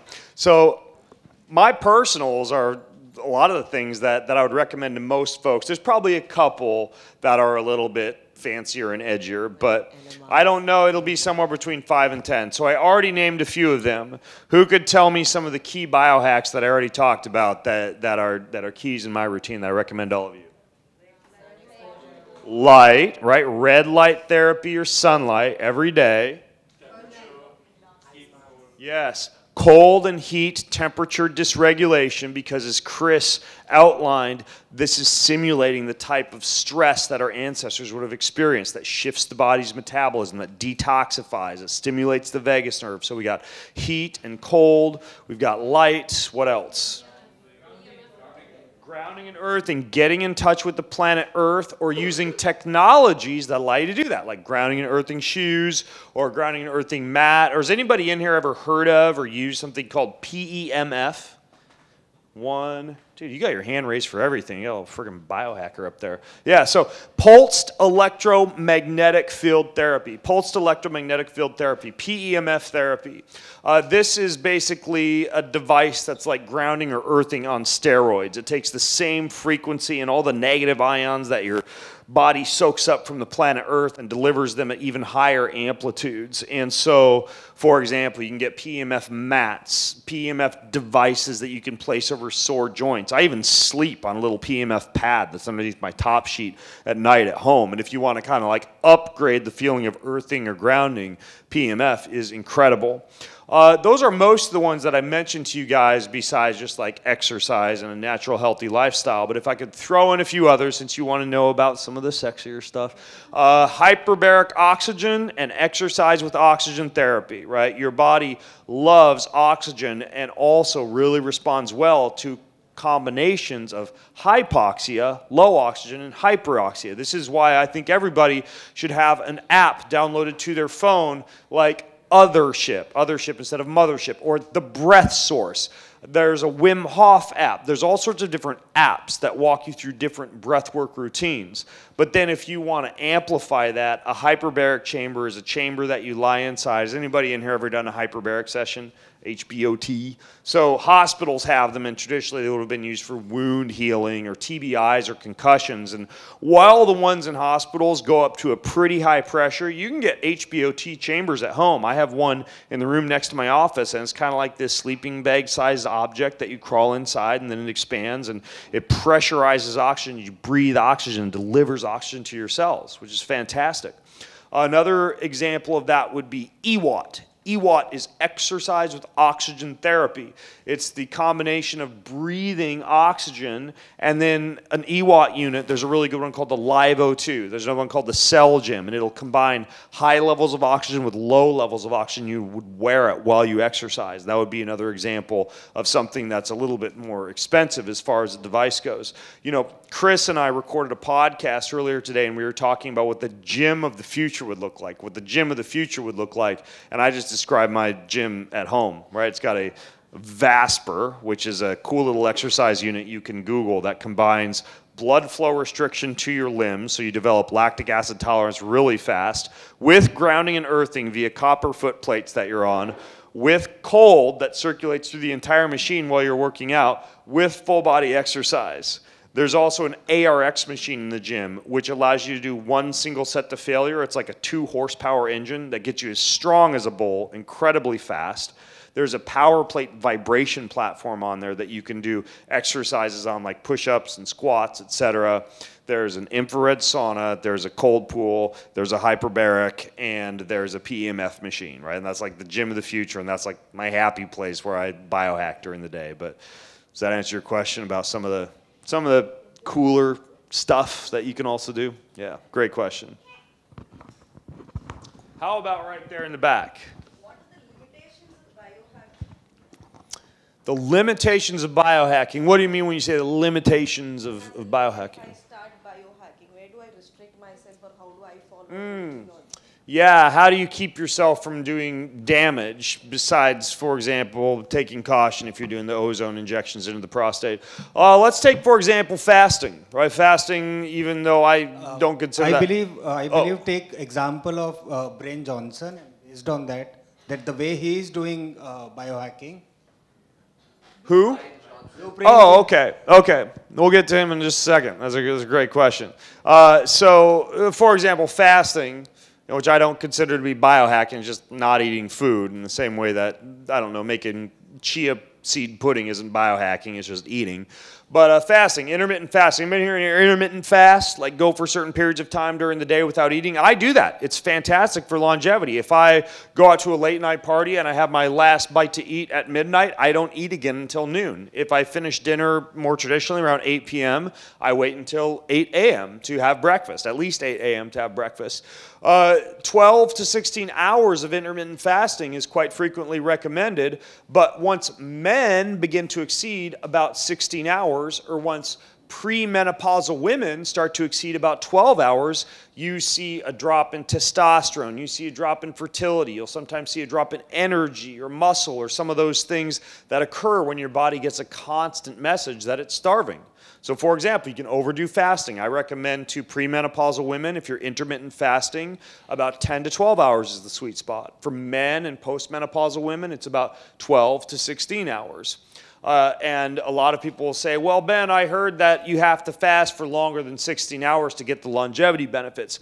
That is true, but you don't have to do that every day. So for example, anywhere from 2 to 4 times a month, you can do a dinner time to dinner time fast. Like stop eating on Saturday, dinner, and start eating again on Sunday at dinner, and that would be a way that you could achieve the longer benefits of fasting without stressing your body out with that daily. I also really like the idea of a quarterly cleanse, like a bone broth cleanse or a kitchery cleanse or a juice cleanse or something that you do in the spring, the summer, the winter, and the fall to clean the body up a little bit, again, without stressing the body out on a daily basis. Red light therapy, we've talked a lot about that, but frankly, you can do too much of a good thing. You can do too much hyperbaric therapy and you can do too much red light therapy because these both turn on the cells and help the cells to produce energy. And one byproduct of making energy is cellular damage, right? Your body actually produces free radicals. So you don't get a red light panel and stand in front of it naked for 4 hours a day, right? It's actually about 20 minutes is the sweet spot for red light therapy. About 90 minutes is the sweet spot for hyperbaric therapy. So sometimes people will get access to a technology and do too much of it in the same way that some people do too much exercise, or they lose electrolytes and minerals from too much sauna, or they stress themselves out from epinephrine and all these excitatory neurotransmitters from doing too much cold, right? So knowing the benefits of things, but also knowing that they top off in terms of their ROI is important. And then finally, you asked about Brian Johnson. Anybody in here know who Brian Johnson is? The guy who's like injecting his son's blood into his body and eating the same thing for breakfast, lunch, and dinner. And his dinner, by the way, is at noon because he doesn't eat any meals after noon. And, you know, he's got like the highest sleep score on the planet. And for a while, I think was like the slowest ager on the planet, even though he's been replaced by like a 45-year-old woman who takes $30 of supplements a month and like plays pickleball, which goes to say that there's something about, back to what I was saying earlier, genetics and happiness and just living a little as far as also lending itself to longevity. And I'm constantly impressed by Brian's dedication, by his knowledge, by the millions and millions of dollars that he happens to have to throw at the research and an entire team to make his green smoothie for him in the morning. And, you know, he's very research-based, but I don't know if he has a lot of fun. I don't know if he's actually, and he'll probably say that he is, but it's almost like so regimented of a lifestyle that it seems nearly impossible. I mean, my own routine is intimidating to some people. Like, oh, you get up and you do gratitude journaling, and then you do foam rolling, and then you do your breath work, and then your family meditation, then you go exercise, then you do, you know, back-to-back coffee enemas, and then you finally go to work by the time it's 5 p.m. in the evening, right? But I think Brian, you know, makes me pale in comparison to him as like a really dedicated biohacker. So he's doing a lot of things right. You could even argue that he's doing everything right because everything is research backed, but back to that concept of my philosophy that you do want to live a little. Like, instead of eating the same thing for breakfast and lunch and dinner every day, sometimes you want to go out to the buffet, or you want to have like a nice whiskey old fashioned in the evening and just hang out with your significant other as they have a glass of wine, and you stay up later past your bedtime having sex and, you know, and jumping around, and you get up in the morning and maybe you push your muscles a little bit harder than the science says just because you need a little stress relief. And, you know, there's some benefits, I think, to living a little. But Brian is incredible as far as his dedication, and I hope that he's happy doing what he's doing. But I certainly couldn't keep up myself. So, yeah. Yes. How much has my happy place cost me? Well, to be honest with you, you know, it's price. I don't know how much I've spent, but I get a lot of good deals, you know, because frankly, I'm an advisor to a lot of companies, and, you know, I'm a podcaster, and so, yeah, I get deals on some of this stuff. But I would say there's probably about $500,000 worth of just like biohacking technologies in my so-called Zen Den and gym. Yeah, so my kids aren't going to college. But they their dad's gonna live a long time and throw footballs around with them in the backyard. So, yes, question. Ben, this is a technical question. Being a doctor who is practicing into nutritional medicine and functional medicine, now I'm more into the genetics. To be precise, epigenetics. You know that about these epigenetics and epigenomes, how it works and all. Are you into any kind of research how these methylation or acetylation, how the biohacking way can improve the methylation process or acetylation process, etc.? Are you into any kind of research? Yeah, to clarify, and what's your name? My name is Dr. Biju. Dr. Biju, okay. To clarify, what Dr. Biju is referring to when he says big words like methylation and acetylation, it basically means that in order for your body to have normal cellular metabolism or to engage in things like DNA repair or making energy, it's often taking different things and attaching them to other things. Like it'll attach what are called methyl groups to certain compounds in cells, or it'll attach acetyl groups. And there are certain people who, from a genetic standpoint, are, for example, poor methylators. And this is a very common genetic issue. They even call it the mother effer gene, right? When you have a difficult job methylating. And this can be an issue because it results in poor energy and sluggish workouts and poor sleep and even poor removal of toxins and metals, and the whole detoxification process relies upon methylation to a certain degree. As far as biohacking goes, I would say this comes more down to like nutrients and supplements. For example, if you look at the label of many energy drinks and even the way that a lot of breads and cereals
it allows you to know a ton about not just your ancestry, but what you're genetically equipped to have an uphill battle against or to be genetically predisposed to. Like I have a high genetic predisposition towards type 2 diabetes. Hence my focus on attaining ketosis a lot of the time, or limiting my intake of sugars and grains and sweet things and making sure that I exercise.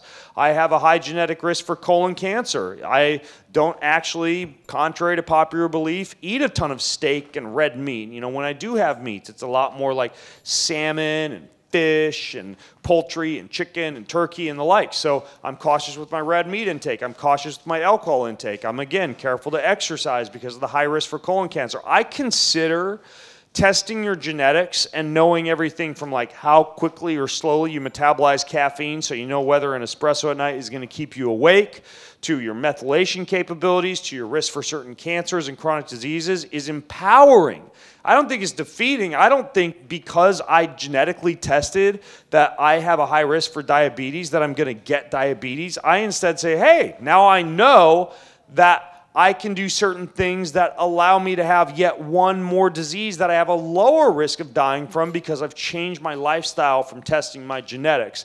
But I have to admit that a lot of biohacks, like the technologies that we've talked about, those don't seem to impact those genetic factors as much as things like diet and nutrition and exercise and a healthy lifestyle and the like, if that makes sense. So I think we have time for about one or two more questions. I'm going to go with people who haven't asked a question yet, so yes, let's go right here. Bonus points if you say your name. And even more bonus points if I could pronounce. It's Sanam. Okay, Sanam. Yeah. So, what are the key principles that guide your decision making when you're creating like holistic and personalized wellness programs for your clients? What do I ask my clients when they come to me for coaching? There are a few things. The first is that I'm very data driven, and this comes back to the addressing the DNA and my recommendation that everybody do a simple salivary DNA test. If someone comes to me for coaching or consulting and they have the ability to get these tests, then I also have them do a basic blood panel. I have them do a stool panel to look at yeast and parasites and fungus and the like in the gut. I have them do a hormone panel, and the one that I like is urine, because urine, unlike blood, is a 24-hour hormone panel that lets you see how hormones are fluctuating during the day. I have them do a food allergy test. We talked about the DNA test, and then there's one other test I have them do, which is like a micronutrient test that looks at all sorts of different fatty acids and amino acids and imbalances in the body. So that's one thing that I look at, is all the different biological biomarkers that 10 years ago would have cost us like tens of thousands of dollars at some fancy longevity institute, and now, frankly, we can order most of those things that I just mentioned to our house and test those at home. Another thing that I want to know is what their goals are, right? Maybe they do have a high predisposition towards type 2 diabetes, but they want to run an Ironman triathlon. I'm not going to tell them don't eat carbs, because they're going to need it to support their exercise levels. And you know, people hear, oh, I need to eat a low-carb diet, and a low-carb diet for somebody who's just living a normal lifestyle might be 50 to 100 grams. And for an active person like a CrossFitter or a triathlete, a low-carb diet might be 250 to 350 grams. And that person is going to feel cold and hungry and libidoless unless they eat that amount of carbs. I want to know what their relationships are like. Kris addressed this very, very well. Like, what's their stress like? What kind of gratitude or meditation practice do they have? What are their spiritual beliefs? And what kind of focus do they have on the spirit, which I feel is the most important thing to focus on, is human connectivity and your spiritual life and your connection to a higher power, and how you pray and how you journal, and just how your predisposition is as far as the way that you think about your spiritual life. And those are most of the biggies, right? Like lifestyle factors, relationship factors, and then biological factors, and what the person's actual goals are. So, yeah, those are the main things I look at when I'm coaching or consulting with somebody. Yeah. Let's go with one more question. Right here in the very front. All right, you're on the spot now. My name's Neil. I just wanted to know what, in your opinion, is the best EMF blocker? The best EMF blocker. For, yeah. like a big building. Well, I teach. Established is not the underwear. No. Yeah.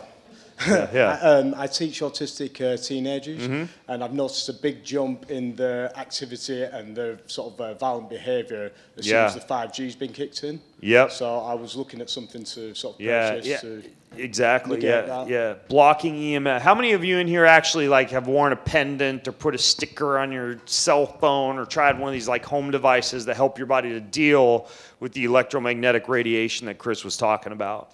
Okay, so a few people, and I talked about how I'll get like 10 different packages on my doorstep every day, and a lot of them are like new stickers and pendants and devices and cards, and I even have a friend who's taken apart many of these things, and they're just basically, you know, like a $10 chip inside that doesn't do much at all.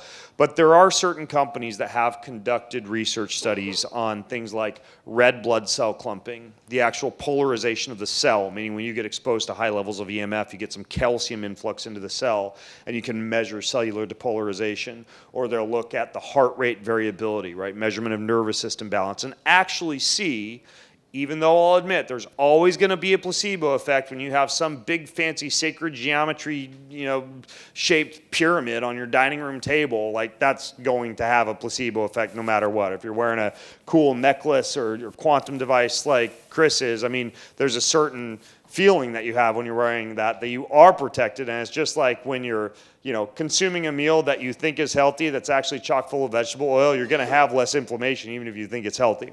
But the companies that have done studies that are halfway decent that I've looked at have been one company called Blue Shield, Blue Shield has devices that are home devices that are also things that you can carry around with you. There's another company called Ares Tech, A-I-R-E-S Tech. There is another one called WaveGuard, and they make big systems for the home as well as devices that you can wear. So Ares Tech, WaveGuard, there's another one called Key, QI, and then Blue Shield would be examples of good technologies that I've actually seen some research behind. But of course, what is probably one of the very best ways that you can protect yourself from EMF? Keep your gadgets away. Grounding and earthing, yeah. What else? Leave the city, yeah. Move to a pristine Himalayan mountaintop and become a monk. It's your bedroom. It's your bedroom. We all live in a post-industrial lifestyle where we're going to have Wi-Fi routers, and we got to work at the office, and we're going to get fired if we turn our cell phone off all day, and we have to check emails. But the one time of your life when your body has a chance to repair the damage that defies the ancestral lifestyle that human beings lived with for thousands of years that we're all of a sudden not living with for the past 50 years or so is when you go into your bedroom. That should be the protected, hallowed place where there's not a Wi-Fi router or it's unplugged when you go to bed at night. And maybe you're wearing your EMF blocking underwear to bed, or at least you don't have a TV and a computer in your bedroom, or you're turning your cell phone into airplane mode at night and you're going through your hotel room like I do at night and even unplugging the things that don't need to be plugged in because you're supposed to be asleep, not using them. And it actually helps with sleep because when you wake up in the middle of the night and there's not an option to get on the internet, you just don't. Or there's not an option to turn on the TV because there's not one in the bedroom, so you just don't. So the best way to protect yourself from electromagnetic fields is to go into the one place where you're arguably spending up to a third of your life, or maybe a quarter of your life if you have much of a life, and you're actually making sure that you turn that into a protected cave that simulates what your ancestors might have slept in if they actually were sleeping in a cave. And that's one of the very best things you can do to protect yourself from EMF is give your body a chance to repair and recover from all the stuff that it's getting attacked with during the day. So now that you all are just like freaked out and orthorexic and hypervigilant about all the things that are going to kill you, we're going to shift into, I think, even more Q&A. Yeah, we're going to do a little bit more Q&A here. So, be sure to ask Kris and Jag lots of questions because I'm just tired of answering questions. And let's do this. And I like to walk around, so I can be the mic runner, or you and me can both do it. Or yeah, why don't you do the mic running? Because they're going to kill me if I go off camera. Go ahead. He's over there somewhere. Yeah.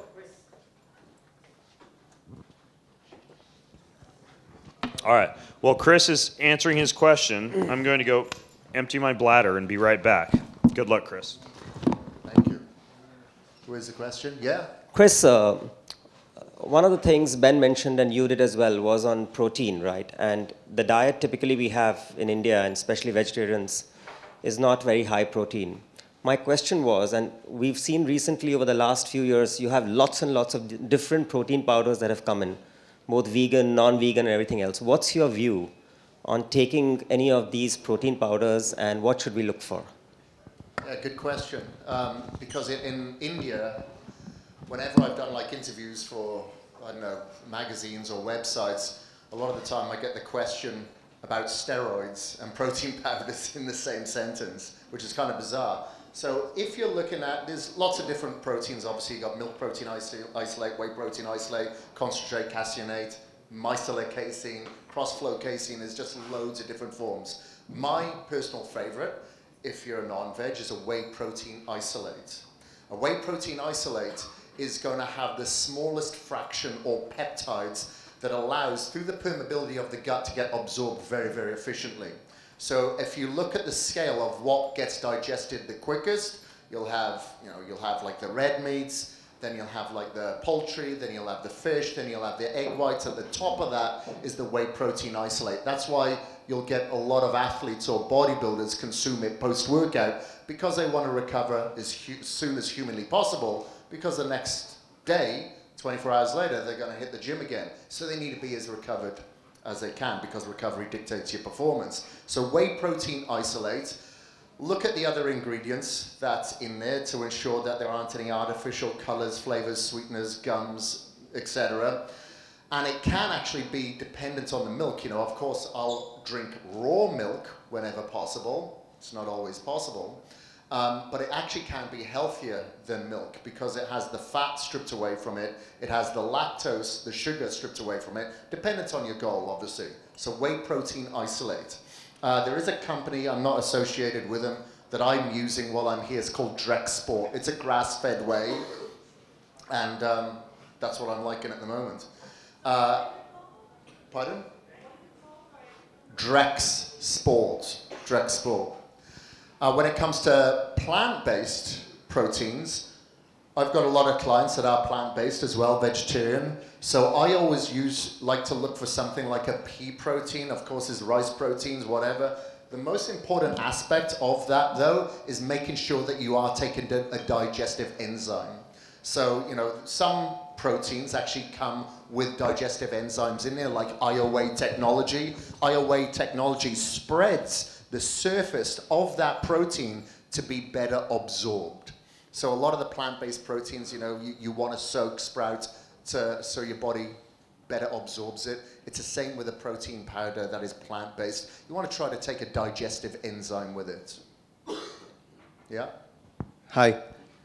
Yeah. What are your views on anti-aging protocols like NMN, peptides, maybe even growth hormone? Yeah, it all depends on the specificity of that person. So if that person, let's say, is of a certain age, maybe after the age of 40, NAD does decline. Maybe that person has, you know, had very little sleep. They've been burning the candle at both ends, eating bad, drinking alcohol, whatever. Then their NAD levels can decline even quicker. So yeah, of course, I do suggest NAD in a form that could, we were talking about this earlier actually, in a supplemental form. You can take IVs, obviously. You can actually do your own sub-Q injection of that, of the NAD. Not everybody wants to do that, just to ensure that these levels are popped up. Now, when it comes to peptides, again, it's all dependent on that person, that individual. Like the common one, as we all know, BBC, TB500, a lot of people will use that because they have injuries, they want to restore, repair, or you can take an oral form of that for your gut mortality to help with your gut lining. And then you have, and we've spoken about this as well, bioregulating peptides, which are a smaller chain of amino acids specific for maybe your pancreas, your pineal gland, maybe your kidneys, liver, to help with the restoration and repair of these. So, and stem cells, you mentioned stem cells as well. I've had stem cells on 3 occasions since 2017. Very expensive, but the best money that I've ever invested in. You know, because I've competed in extreme sports, a lot of those injuries do surface themselves. I tore my tricep a couple of years ago snowboarding, tore my hamstring heliboarding here in the Himalayas. I go through a lot of injuries, but I don't want to slow down. I love adventure, and I don't mind getting the injuries because now, well, of course I do mind, but now I can kind of repair and restore a lot of those. So there are a lot of advancements out there that, yeah, I do take advantage of. I'm not really into a lot of materialistic possessions. I don't need a fancy car, but I like investing in my health because that's what's going to be responsible for me at the end of the day at 80, 90, 100 years old, not the car that I drive. It's actually, it's an insightful question too, asking about, you said DHEA, growth hormone, stem cells. You asked that, and these are all things that are very popular and have been researched for longevity. I mean, look at Kris. He has a growth hormone pudding for breakfast every morning. Peptide bonded head for it. But in all seriousness, like one of the bigger studies that's out there that looks at longevity, they used a variant of DHEA, they used growth hormone, and I believe the last thing that they had in that study, or it might have been a separate one, was metformin, right? Using the diabetic drug metformin off-label. And when you step back and look at that, well, DHEA is going to help out with hormones, and growth hormone is going to help out with anabolism and muscle growth, and then metformin is going to help out with blood sugar, how much your blood glucose goes up and down during the day. And I like to step back and look at a study like that and say, well, could we do this without necessarily going to a doctor and getting prescriptions written or using a lot of pharmaceuticals? And you look at, for example, DHEA to optimize hormones. Well, I tell a lot of men and now women, because testosterone is important for women as well, you can optimize testosterone without necessarily getting on a hormone or getting on testosterone replacement therapy with things like lifting heavy weights with the legs, where you have a large concentration of so-called androgen receptors where testosterone is able to interact with the body. Good intake of fat-soluble vitamins, particularly vitamin D. Good intake of minerals and electrolytes. Good intake of magnesium. A little bit of dirt-cheap creatine.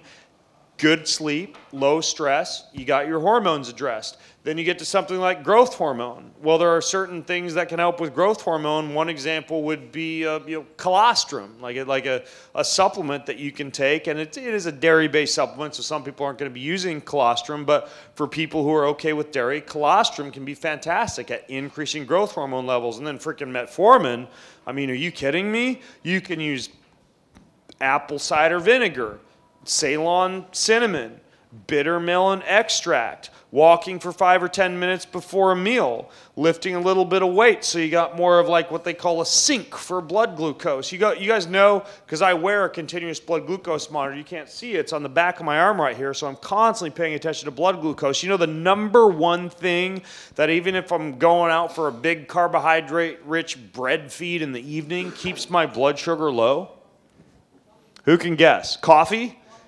Walking's close. Coffee would be amazing. I would love it if coffee stabilized blood glucose levels. What's that?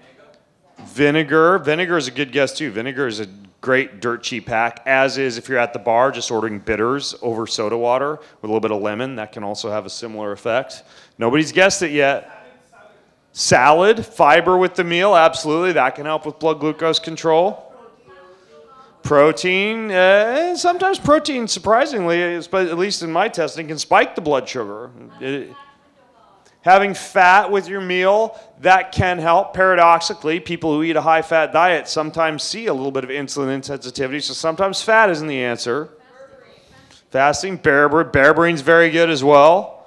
Yep. It also helps you to sleep, which is great, because Kris gave me some berberine on this trip. I've been using it. Shout out to what's it called? GD Aid. It's fantastic stuff. What else? Nobody's guessed it yet. Squats, doing air squats when you're at the restaurant. You go to the bathroom, you come out, and all your friends think you're constipated. Yep. What's that? Cinnamon, pretty Ceylon cinnamon. Yeah, but nobody's guessed it yet, you guys. And we've talked about it tonight. Cold thermogenesis. Boom! Hey, you cheated. He studied this up. Cold thermogenesis, cold shower, cold soak, cold room, cold bath. Any time that you're just a little bit goosebumpy and you have carbs, your blood glucose stays low. So that's in my opinion, like nature's metformin right there. So. Yeah.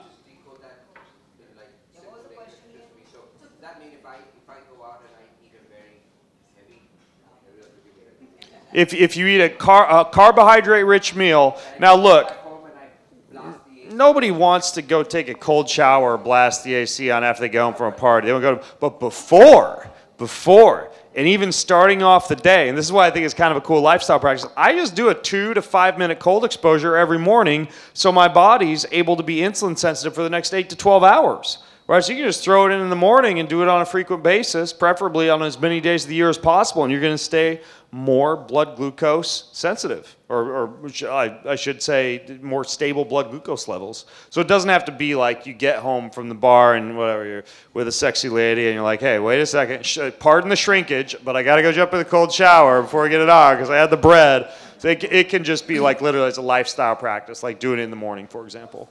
Okay. Yeah. Quick question here. Left. Your left. Here. Yes. Okay. Hi. First of all, thank you to everyone here for all the insights you've provided so far. My question is more nutrition related, and I just want to get an expert's opinion on meal replacement, like consuming liquid meals over solid meals. Not every meal, but just, let's say, one meal a day, assuming you have 3 meals. Is there any long-term downsides for having a liquid-based meal? What do you think, Kris? I always prefer food over liquid. You know, I like to give the body some sort of sustenance. Even when you're consuming food, think of like a kettle element. It utilizes electric to heat up the water. Your body will use some calories, obviously, to break that food down, dependent on, you know, what that food's made up of. But like some people say to me, like, how important are supplements? Supplements can make up like 3% of some people's overall goals, or it could be 5 or 6, dependent on that person's lifestyle. So if they cannot get meals in, then obviously the supplements are going to make up a higher percentage of that person's overall performance or health span. So providing that you've got a good meal replacement that is free of artificial sugars, artificial flavors, colors, etc., all that sort of stuff, gums, then, well, dependent on what that gum is, then it's absolutely fine if you can get a full spectrum of your amino acids, your vitamins, your minerals in that meal replacement. And a lot of these meal replacements do taste a lot better than they did do that I was consuming when I started getting into weight training. Then sure, take advantage of it. If it's coming down to convenience, because inconveniently you're going to go for something that's bad, then for sure, it's absolutely fine. And I should throw in there, I have one. Who in here likes smoothies? I'm like addicted to smoothies, and I'm always making different smoothie variants in my kitchen every morning, and just like a smoothie wizard. If you count that as a meal replacement, I have a smoothie for breakfast almost every morning. Not only because I love a smoothie and I blend it super thick and eat it kind of like ice cream with a spoon, but by the time I've done all the things in the morning and I finally get down to breakfast, I'm kind of like having to start work. And a smoothie for me is like an easy thing to eat while I'm going through the morning emails and starting to get things done. It's easy to digest. Kris made the note that liquid meals could also spike the blood sugar, which can be an issue if you get a smoothie and you're sucking it down, while you're cruising down the highway at 120 kilometers an hour on your way to work. But I just like to eat a smoothie slowly in the morning. So yeah, when I'm at home almost every single day, I have a smoothie for breakfast. When I'm at the JW Marriott, I have a beautiful salmon cooked in ghee and mushrooms for breakfast, and it's fantastic. It's a great treat. But usually I don't have solid food for breakfast. Usually I actually do have a smoothie to start the day. So.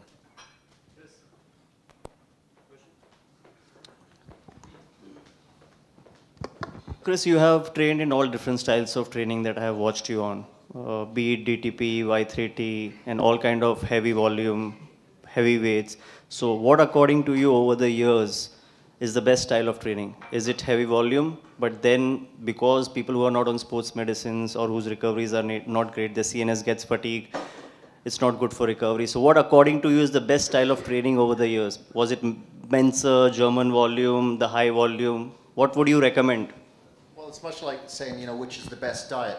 The best diet is the one that's going to have wholesome food. It's got, whether it be a paleo food, whether it be keto, whatever. As long as you're going for the healthy foods or single ingredient foods for the most part, then that's the one for you. So for me, I do all types of style, and I'll do like a cyclical approach. Sometimes I haven't been training for a while actually, but when I do, a lot of the time I'll train with a little bit lower volume for 1 week. Then I may go like medium volume, and when I say low volume, like that's 12, 15 reps. I don't go very, very low. I want to look after my joints, and I love the intensity. So I think that you can get a traumatic response just from the intensity alone, short rest periods, and sometimes with a lot of volume. And then like the medium volume is usually around 20, 25 repetitions, high reps around 50 repetitions, and then I'll cycle back. That is good for the longevity of my joints, and it keeps things interesting, but I like the test. The test of that intensity. When I'm going higher volume, the brain is telling me, take a longer rest. You're you're exhausted, but I'll go again. Like when I trained with Ben this week, it was crazy because we were doing like the recovery, so to speak, was on the air-dying bike, and then we were doing like torso twists, plank twists, plank rotations. But we were doing like chins. Just 10 reps with our body weight.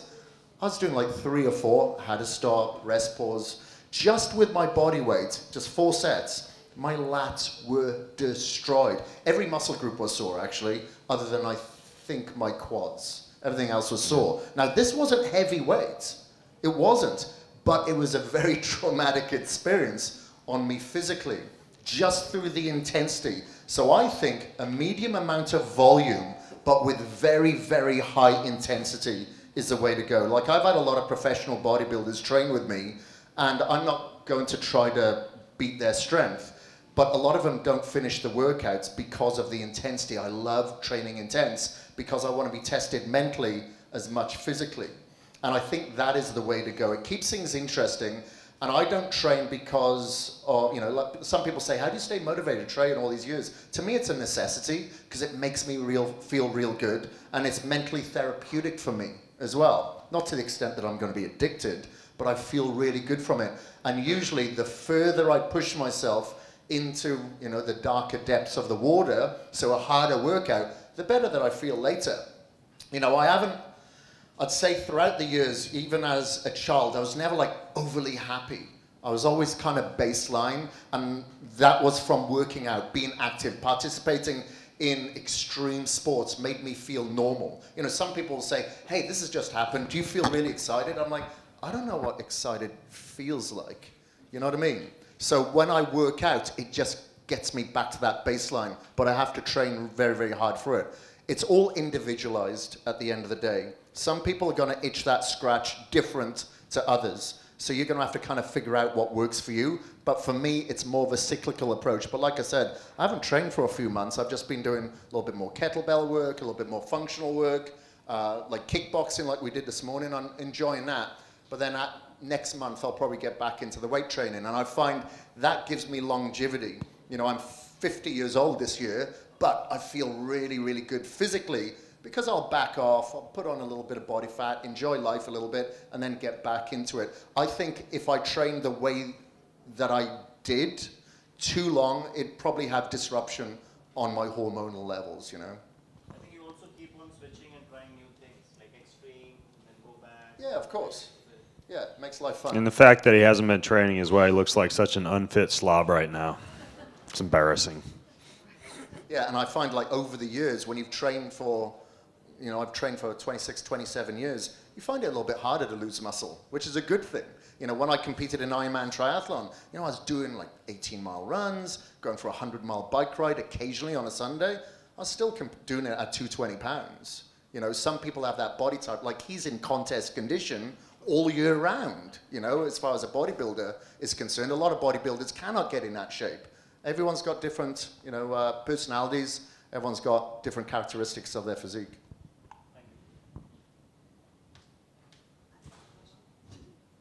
Yes. Let's go over here.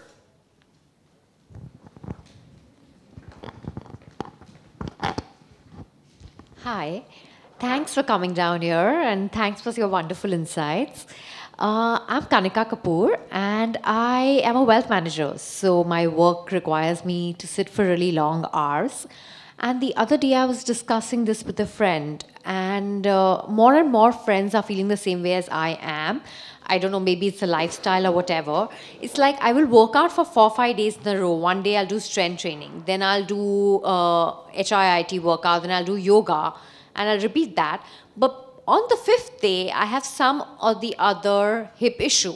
Either it's sciatica, or it's my SI joint which is slightly unstable, or it's something or the other. But everything related to the hip. Is there any hack which can release me from this toxic cycle, or any certain exercise or anything? Does anybody else in here get tight hips? Tight, does anybody know what the SI joint is? It's like that joint in your pelvis that when it's stuck or tight can leave you with low back pain, and sometimes you always feel like a little bit twisted one way or the other and you can't quite figure it out. It can be frustrating. And there's a lot of things that assist with the pelvis and pelvic floor health. There's one fantastic book. It's got a great name. It works for guys too, and where guys called Empower Your Flower. Right? It's all about how to do different Kegel exercises and breath work and different poses. But like I mentioned, the mobility is so helpful for me. Rolling the peanut foam roller up and down the low back. Working on the hip flexors, which tend to be shortened when you're sitting for long periods of time. So lots of yoga lunges and deep tissue work on the front of the legs. A lot of people get low back pain and don't realize it's stemming from tightness here in the front of the legs, which is kind of pulling the pelvis forward and causing low back pain. But you can also, and this is just like where hacks come in, right? Like SI joint is such a problem for so many people that often pay lots of money to go to the chiropractor to get their SI joint adjusted. Do you want me to show you how to self-adjust your SI joint? All right, I'll show you. Here, somebody hold the microphone. And you might have to stand up to see me, but I get tight low back, I get tight SI joint when I'm on an airplane, I feel this. So the way that you do this is you get down on your back, and you put your right hand in front of your right knee, and you put your left hand behind your left knee, and then you push the knees in opposite directions. So I'm pulling my left knee up towards my stomach right now, and I'm pushing my right knee, and I'm going to push as hard as I can for 5 seconds. 4, 3, 2, 1. And then I'm going to reverse. I'm going to go the other way. And pull the right knee while I push the left knee. 5, 4, 3, 2, 1. And I'm going to go on the outside of the legs. I'm going to press against the outside. 5, 4, 3, 2, 1. Now hold the microphone down on my low back. Good. Right, hold it right down there. Now I'm going to press my fists together. You might be able to hear this. I heard just gave you my SI joint just pop, and I'll stand up from this. And then, if I've been sitting on an airplane, or I've gone for a run, or been sitting for a long period of time at work, like when I found that out, I literally have not had to have a chiropractic doc adjust my SI joint in years once I figured that out. And sometimes you got to do a little bit of that massage gun or the peanut-shaped roller up and down your low back a few times. But for me, it's been a game changer because when the SI joint is tight or the low back is tight, it just affects everything else. So that's the little pro tip hack for you. Yeah, yeah, yeah, yeah. Thank you. Right beside you, I guess. We got a mic runner. Okay, I'll pass it to you next. This gal one seat down from you to your right. Me? Or you, or no, I'm sorry. Yes, you. Sorry, I thought you were the mic runner for a second. Yeah, sorry. Okay, 2 questions. One, what is the healthiest alcohol that you recommend? It is a great question. And secondly, where do you stand on supplements? Everything from vitamin B to something like alpha GPC, which is great for your brain and can apparently hold away Alzheimer's and stuff like that. So where do you stand on that? Well, first of all, I don't drink alcohol because I'm a biohacker. I don't get laid. I don't drink alcohol. I don't go outside. No, I'm just kidding. Do you drink alcohol, Chris? Occasionally, yes. Well, what's your drink of choice when you belly up to the bar? Yeah, it'll be a vodka. I don't drink that often, but if I drink a vodka and I've typical kind of like biohacker, I've got tablets, I've got liquids. When I consume that, mop up some of the aldehyde and the ethanol. So I usually, if I have a vodka, I'll have sparkling water and I'll add some electrolytes to it.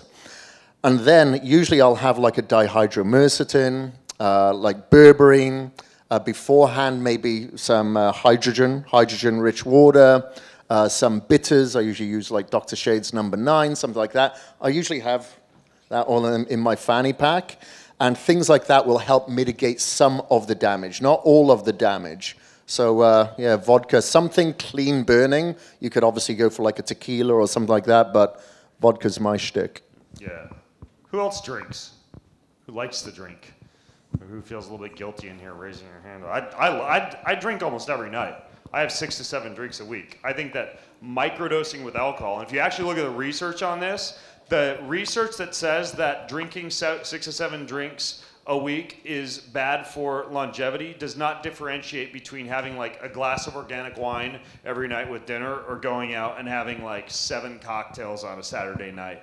It's just like running, right? Like running can actually be pretty good for you, but there's a difference between running like 3 miles a day and running 27 miles on a Saturday, right? Sometimes it's the volume all at one time that your body can't handle. And that's actually, like I haven't been drunk in like 15 years, but I have a little bit of alcohol every single night. I microdose with alcohol essentially because it turns out that the ethanol and the acetaldehyde, which are technically toxins that Kris talked about, just like all plants, herbs, spices, they all have toxins. They all have plant defense mechanisms, right? Plants don't have hooves and claws and nails and teeth like an animal do, so they have things in them that can cause mild digestive distress and cellular damage, but in small amounts, they seem to induce the body's own endogenous antioxidant production and induce a little bit of cellular resilience, which is why I think in many of the blue zones, people actually have a little bit of alcohol, and many of them almost every night. That being said, Kris is spot on.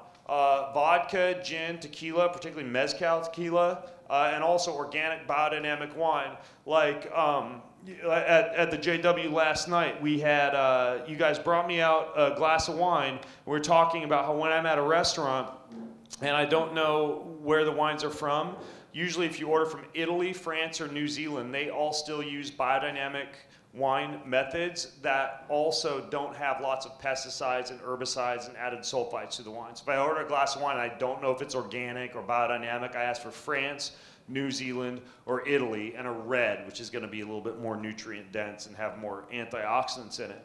And then Kris gave out some fantastic biohacks. He ran through them, but just real quick, one that he mentioned, dihydromyricetin, big name, abbreviated DHM. It's in a lot of fancy, expensive anti-hangover remedies, but you can find it for like dirt cheap on Amazon. All it does is it digests the acetaldehyde for you. There's another newer company in the US called Z-Biotics. This little like genetically engineered probiotic that does the same thing. It digests the alcohol for you.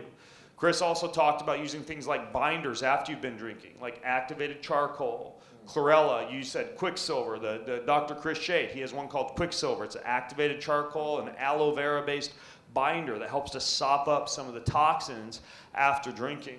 And then finally, there's just like the party hack where you fool all the people, and after you've had your first drink, you switch to, and this is what I do a lot of times. People think I'm having like 7 or 8 cocktails at the party, and from the second one on, it's like soda water with a splash of bitters and a little bit of lemon or a splash like pomegranate or something, so it looks like I'm drinking a sexy, foofy cheerleader drink, and I'm just basically hydrating. And then Kris also talked about electrolytes and minerals, which is great as well, and you can add that to something like a soda water even when you're out drinking. So, great question. Turning everybody into teetotalers here. What you had like a second part of your question?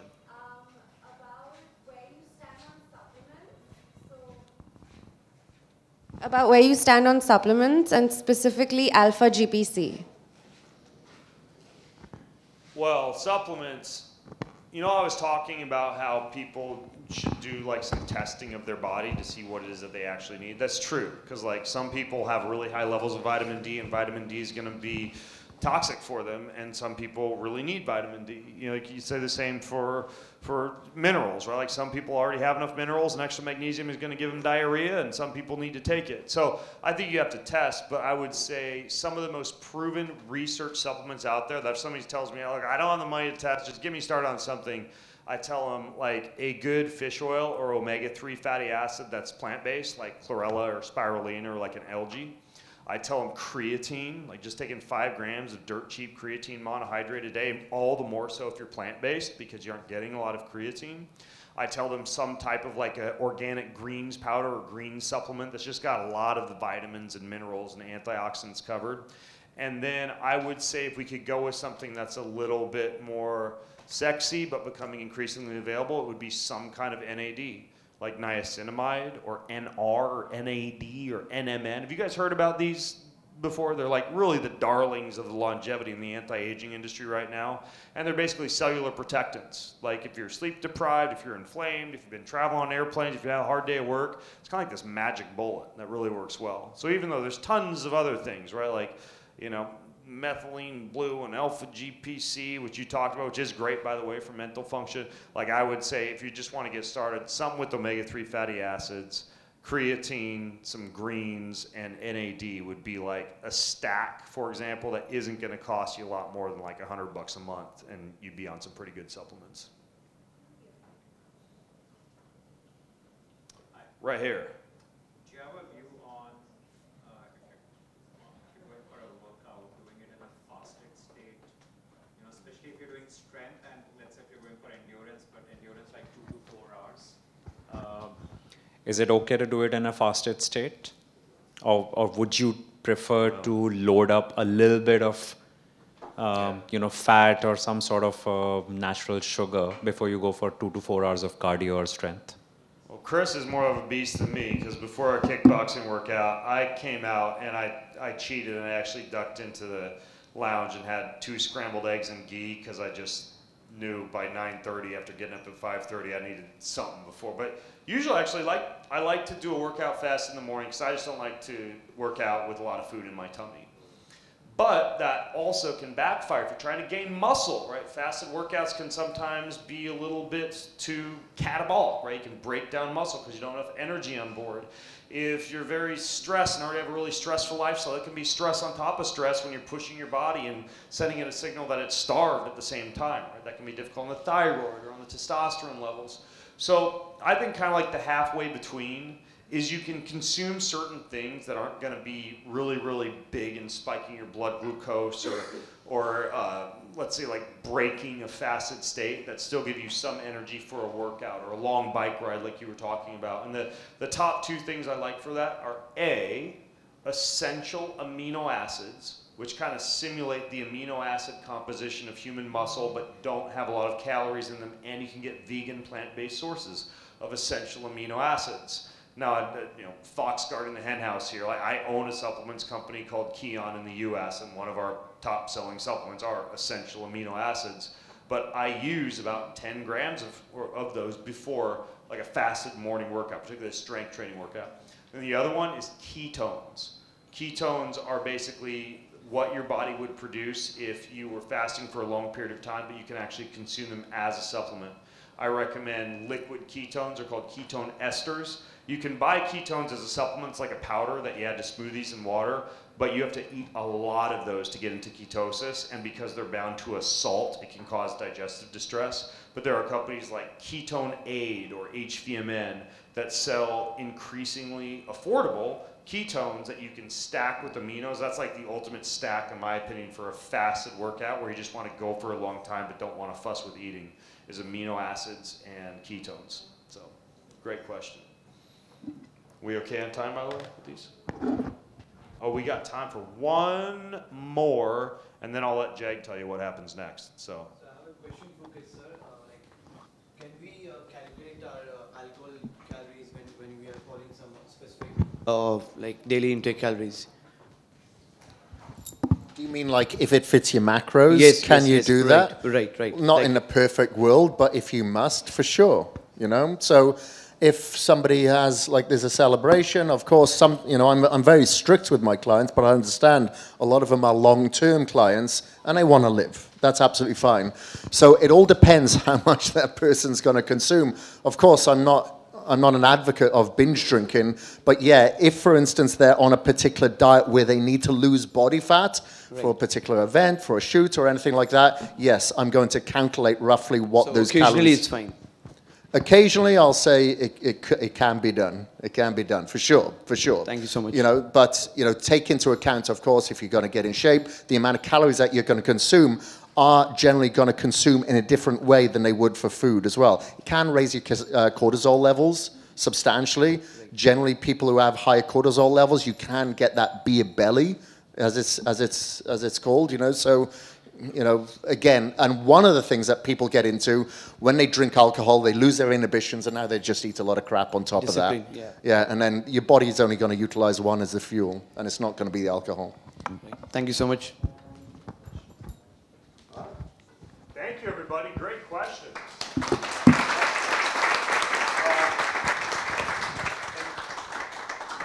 By the way, I think if people have more questions or they want to ask about like coaching with Kris or I or anything like that, is it the Physique Global website? So firstly, thank you everyone for being here today.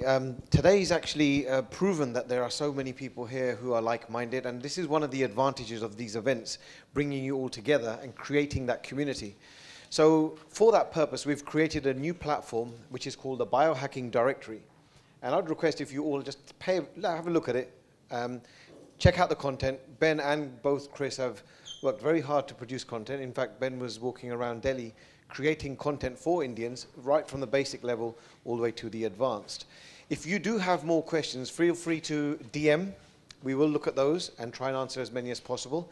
If you want personalized coaching from Ben or Kris, shoot us a DM. We'll be happy to connect you and make our nation a healthier and fitter nation.